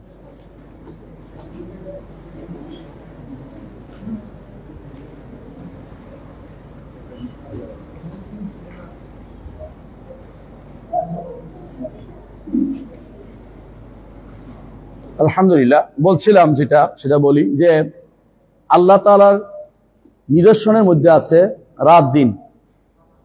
নিদর্শন কেন বলেন? নিদর্শন আমরা ওইটাকে বলি যে জিনিসের মধ্যে আমরা অনেক রকমের মানে খোরাক পাই, মনের চিন্তার খোরাক পাই। রাত দিনের চিন্তার পর একটু চিন্তা করলে হয় যে কিভাবে রাত দিন পরিবর্তন হচ্ছে, কিভাবে রাত দিনের পরিবর্তন হচ্ছে। রাত দিনের পরিবর্তনটা এমন যে একটা যেন অন্ধকার আসছে, অন্ধকার আবার ছেয়ে চলে যাচ্ছে। এই জন্য কোরআনে কারিমে আল্লাহ তাআলা বলেন ওয়াসসুবহি ইযা তানাফাস, সকালবেলা যেমন নিঃশ্বাস ফেলতেছে। সারা রাত যেন গুমুট ভাবে চেপেছিল অন্ধকারটা, এখন চলে গেছে সকালবেলা আলোকে, সকালবেলা নিঃশ্বাস ফেললো, এরকম তানাফাসের অর্থে। এর অর্থ হচ্ছে যে রাত দিনটা এক একটা নিদর্শন, রাত দিন আল্লাহর একটা নিদর্শন। আবার বলছে শামস ওয়াল কামার, শামস ওয়াল কামার, রাত দিনটা একটার পর একটা অনবরত আসতেছে। আবার শামস ওয়াল কামার, চাঁদ এবং সূর্য, এইটা একটা অনেক উপরে, আপনারা জানেন একটা কাছাকাছি, কিন্তু একটার সাথে একটার মিল কেমনে হয়? এমন ভাবে যে একটা মাঝে মধ্যে কি হয়ে যায়, আবার একই সোজাসুজি হয় পৃথিবীর মাঝখানে পড়ে, আবার কখনো সূর্য এবং সূর্য এবং পৃথিবীর মাঝে চাঁদ পড়ে যায়, আবার কখনো আছে চাঁদ পৃথিবী পড়ে যায় চাঁদ এবং সূর্যের মাঝখানে, দুইটাই হয়। কখনো চন্দ্রগ্রহণ, সূর্যগ্রহণ হচ্ছে। এই যে পুরো সিস্টেমটা আপনি আশ্চর্য হয়ে যেতে হবে যদি কোনো অনেক চিন্তা করেন যে এটা কিভাবে হয়। আরো আশ্চর্য হবেন যখন দেখবেন যে জোয়ার ভাটার বিষয়টাও, তো আরো আশ্চর্য হবেন যখন যে এই পানিগুলি পড়ে যাচ্ছে না আরেকদিকে, পৃথিবীর সাথে লেগে আছে। এই সিস্টেমটা আপনার উপকারার্থে, আপনি পানি উঠাচ্ছেন, আপনি জানেন না কতদূর পানি পাবেন, এটাও আপনি বলতে পারেন না, কিন্তু নিচের ভিতরে পানিটা আছে। এর অর্থ সবকিছু আপনি আল্লাহ তাআলার এই নিদর্শনগুলি আপনি চিন্তা করেন। এগুলি নিদর্শন কেন? কারণ এগুলি অনেক কিছুই আপনাকে চিন্তার খোরাক দিবে। আবার কিছু আছে মাখলুকাত, এগুলি হয়তো আপনি চিন্তা করে করতে পারবেন, কিন্তু আপনাকে ঈমান আনতে হবে। দেখতে পাচ্ছেন আমার চোখের সামনে পড়ে আছে, কোনদিন শেষ করতে পারবেন না, কিন্তু আপনি চোখের সামনে দেখতে পান। যেমন কি আসমান দেখতে পাচ্ছেন, একটা আসমান কি আসলে দেখতে পাই? আসমানের রং দেখতে পাচ্ছি, আসমান দেখতে পাই না। আসমান এত উপরে যে আমরা কেউ দেখতে পারি না। আসমান আর জমিনগুলি, 7 জমিন দেখতে পাই না, একটা জমিনে আমরা আসি, অন্য জমিন তো আর দেখতে পাই না। আর মাঝখানে যা আছে এটা তো বিশাল। এই নিয়ে তো গবেষণা করে পাগল হয়ে গেছে। কেউ মঙ্গল গ্রহে জায়গা কিনতেছে। মঙ্গল গ্রহটা কোথায়? আসমান এবং জমিনের মাঝখানে। অন্য গ্রহ নক্ষত্র যত আবিষ্কার করতেছে, নিয়ারিকে ওই যে গ্যালাক্সি, এগুলি কোথায়? আসমান এবং জমিনের মাঝখানে। আসমানে কেউ যেতে পারে নাই। এই যে এগুলো আল্লাহর মাখলুকাত, এগুলিকে যথাযথভাবে জায়গা রাখা, এগুলিকে ঘুরানো, এগুলি সব যে কোনোটা একদিকে ঘুরে না, কোনোটা এমনি ঘুরে, কোনোটা লম্বা ঘুরে, কোনোটা এক এক দিকে ঘুরে, কিন্তু একটার সাথে একটা কোনোটা ধাক্কা খাচ্ছে না। এটা বিশাল জিনিস। এটা আপনার মতো হইলে আপনি তো কিছুক্ষণ পরে লোহার সাথে এক বাড়ি খান, খবর থাকে না, মাথা ফেটে যায়, ওইটা হয়ে যায়, ওইটা হয়ে যায়, কারণ আপনি নিজে চলতে পারতেছেন না। তো জগৎ কি সৃষ্টি করলো, এটা আপনাকে রবের পরিচয় আপনাকে তুলে ধরবে। এই জন্য কয়েকটা হাদিস বলে রাসূলুল্লাহ সাল্লাল্লাহু আলাইহি ওয়াসাল্লাম বলেছেন, যে একটা হাদিস বলে, আবু যর রাদিয়াল্লাহু আনহু তিনি একদিন রাসূলুল্লাহ সাল্লাল্লাহু আলাইহি ওয়াসাল্লাম মসজিদে ছিলেন, সূর্য ডুবার সময়। আবু যর রাদিয়াল্লাহু আনহুকে তিনি বললেন, আবু যর, তুমি কি জানো সূর্য কোথায় ডুবে? তিনি বললেন যে আল্লাহ তার রাসূল জানে বেশি, আমি জানি না। তখন তিনি বলেন, সূর্য চলতে চলতে এক সময় আরশের নিচে সিজদা করে। এইটা হচ্ছে লাশামস ওয়াশামস তাহিলু মুস্তাকারিল্লাহা যালিকা তাকদীরুল আজিজুল আলিম। ইমাম বুখারী হাদিসটি বর্ণনা করেছেন। এর অর্থ সূর্য চলতে চলতে আরশের নিচে এক সময় সিজদা করে। বুঝলেন তো কথাটা? সেদিকে মুস্তাকার বলতে বোঝাচ্ছে ওদিকে যায়, যেদিকে সিজদা করে। এখন যারা নাস্তিক তারা বলে সূর্য আবার ডুবে নাকি, শুধু ঘুরে। আমাদের নিকট আমাদের চোখের আড়াল হওয়াটাই কি ডুবা। এত মনে করছে ডুবে মানে পানির ভিতরে ডুবে। ডুবা মানে হচ্ছে আমাদের চোখের আড়াল হওয়া। কথা বুঝছেন কিনা? আমরা মাঝে মধ্যে একজন কোথায় ডুব দিছিলি, পাইনি তো দেখি নাই, বুঝে না? আড়াল হওয়া। এটা বুঝে নাই যে এটা ব্যবহার সারা দুনিয়াতে একই রকম আছে, এটা কোনো ভুল ব্যবহার না। এটা হচ্ছে সূর্য কি ওইদিকে যায়, অর্থাৎ সেটা পশ্চিম দিকে যাচ্ছে। তাশরুকুনা তাগরুবু, পশ্চিম দিকে যাচ্ছে। যেতে যেতে একটা সময় আবার কিন্তু পূব দিকে উঠতেছে, তাই না? আবার তাশরুকু হচ্ছে পূব দিকে, আশরাকাতিশ শামস বলা হয়। তাহলে একটা সময় সে আরশের নিচে সিজদা করে। এখন আরশ কোথায়? সবকিছুর উপরে না, তাই না? তো সূর্য যদি সিজদা করে কি সমস্যা আছে? যেখানে সিজদা করে, কোথায় সিজদা করে আমরা জায়গাটা জানি না, কিন্তু আল্লাহর আরশের নিচে সিজদা করতে অসুবিধা হচ্ছে। অনেকে যেটা মনে করে তো নিশ্চয়ই তার মাথার ভিতরে এটা আছে, সে চলতে চলতে একদিকে চলে পালাই যায় আবার আসে, এটা তো বলা হয় নাই। বলছে সে চলতেছে, চলতে চলতে কি করে, সে আরশের নিচে সিজদা করে। সিজদা করলে তাকে বলা হয়, তাকে অন্য একটা হাদিসে আসছে, যেটাও বুখারী হাদিস, যে তখন তাকে বলা হয় যে তুমি যেখান থেকে আসছিলে ওখান দিয়ে আবার উঠো। তখন সে আবার পূর্ব দিক থেকে উঠতে থাকে। পূর্ব দিক কি কোনোদিন পশ্চিম দিক হয়ে যাবে? পূর্ব থাকবে। এর অর্থ এটা ঠিক আছে, পশ্চিম দিকে থাকবে। তাহলে আবার সে ওখান থেকে উঠে, কিন্তু কখন যে সিজদাটা করে এটা তো আমরা জানি না, এটা তো আল্লাহ তাআলা গায়েব রেখে দিয়েছেন। কিন্তু এটা বিশ্বাস করতে হবে, ঈমান আনতে হবে যে অবশ্যই সেটা কি করে, সিজদা করে, অবশ্যই সেটা সিজদা করে। এবং তাকে একটা সময় আসবে তখন তাকে বলা হবে যে না, তুমি যে দিক থেকে আসো ওদিকে না, বরং তুমি উল্টা দিকে চলে যাও, মানে ঘুরতে পারবে না, তুমি উল্টা দিকে যাও। তখন পশ্চিম দিক দিয়ে সূর্য উঠবে এবং তখন হবে কিয়ামত। বুঝছেন তো কথাটা? এটা রাসূলুল্লাহ সাল্লাল্লাহু আলাইহি ওয়াসাল্লাম আমাদেরকে জানিয়েছেন, সহিহ বুখারীতে আসছে। এবং এটা সুবহানাল্লাহ, কিছুদিন আগে একজন বলতেছেন হিসাব করে করে, বৈজ্ঞানিকরা কত আজেবাজে কথাই বলে, আমি জানি না সত্য মিথ্যা, দরকার নেই, তাদেরটা না হলে আমাদের চলে। তবে তারা বলতেছেন যে এটা বড় আশ্চর্যের বিষয়। আমার কাছে মনে হচ্ছে যে একটা সময় সূর্যের ভ্রমণটা থেমে যাবে। এইটাই থেমে গেলেই তো সেটা ওই জায়গায় দেখা যাবে। কথা বুঝছেন? তো তার বোঝা গেল এইটা হতে হওয়া কোনো, এমনি আমরা ঈমান রাখি, তারপর মানুষ যদি চিন্তা করে বের করে ঈমান আরো বর্ধিত হবে, এতে কোনো আমাদের আপত্তি নেই। কিন্তু কথা হচ্ছে এটাই যে অবশ্যই সমস্ত মাখলুকাতের মধ্যে বড় মাখলুকাতের মধ্যে 7 আসমান 7 জমিন এবং এর মধ্যে যা আছে সবই হচ্ছে বড় বড় মাখলুকাত। এগুলিকে যদি কোনো আমরা যথাযথ বুঝতে পারি, পাহাড় পর্বত নদী নালা এগুলি কিভাবে চলছে, কেন উত্তর দিকে যাচ্ছে, সবকিছু উত্তর দিকে যাচ্ছে, দক্ষিণ দিকে যাচ্ছে, পানি প্রবাহিত দক্ষিণ দিকে যাচ্ছে, এই জিনিসগুলো যদি আমরা ভালো করে বুঝতে পারি, তাহলে আল্লাহ তাআলার অবশ্যই আপনার মনে হবে যে অবশ্যই আমার রব রয়েছেন, আমার একজন রব রয়েছেন যিনি আমাকে সৃষ্টি করেছেন। এমনকি শুধু বাতাস দেখেন, বাতাস যদি না থাকে আপনি কিন্তু নিঃশ্বাস ফেলতে পারবেন না, এবং ওই বাতাস অক্সিজেন যদি না থাকে আপনি নিঃশ্বাস নিতে পারবেন না।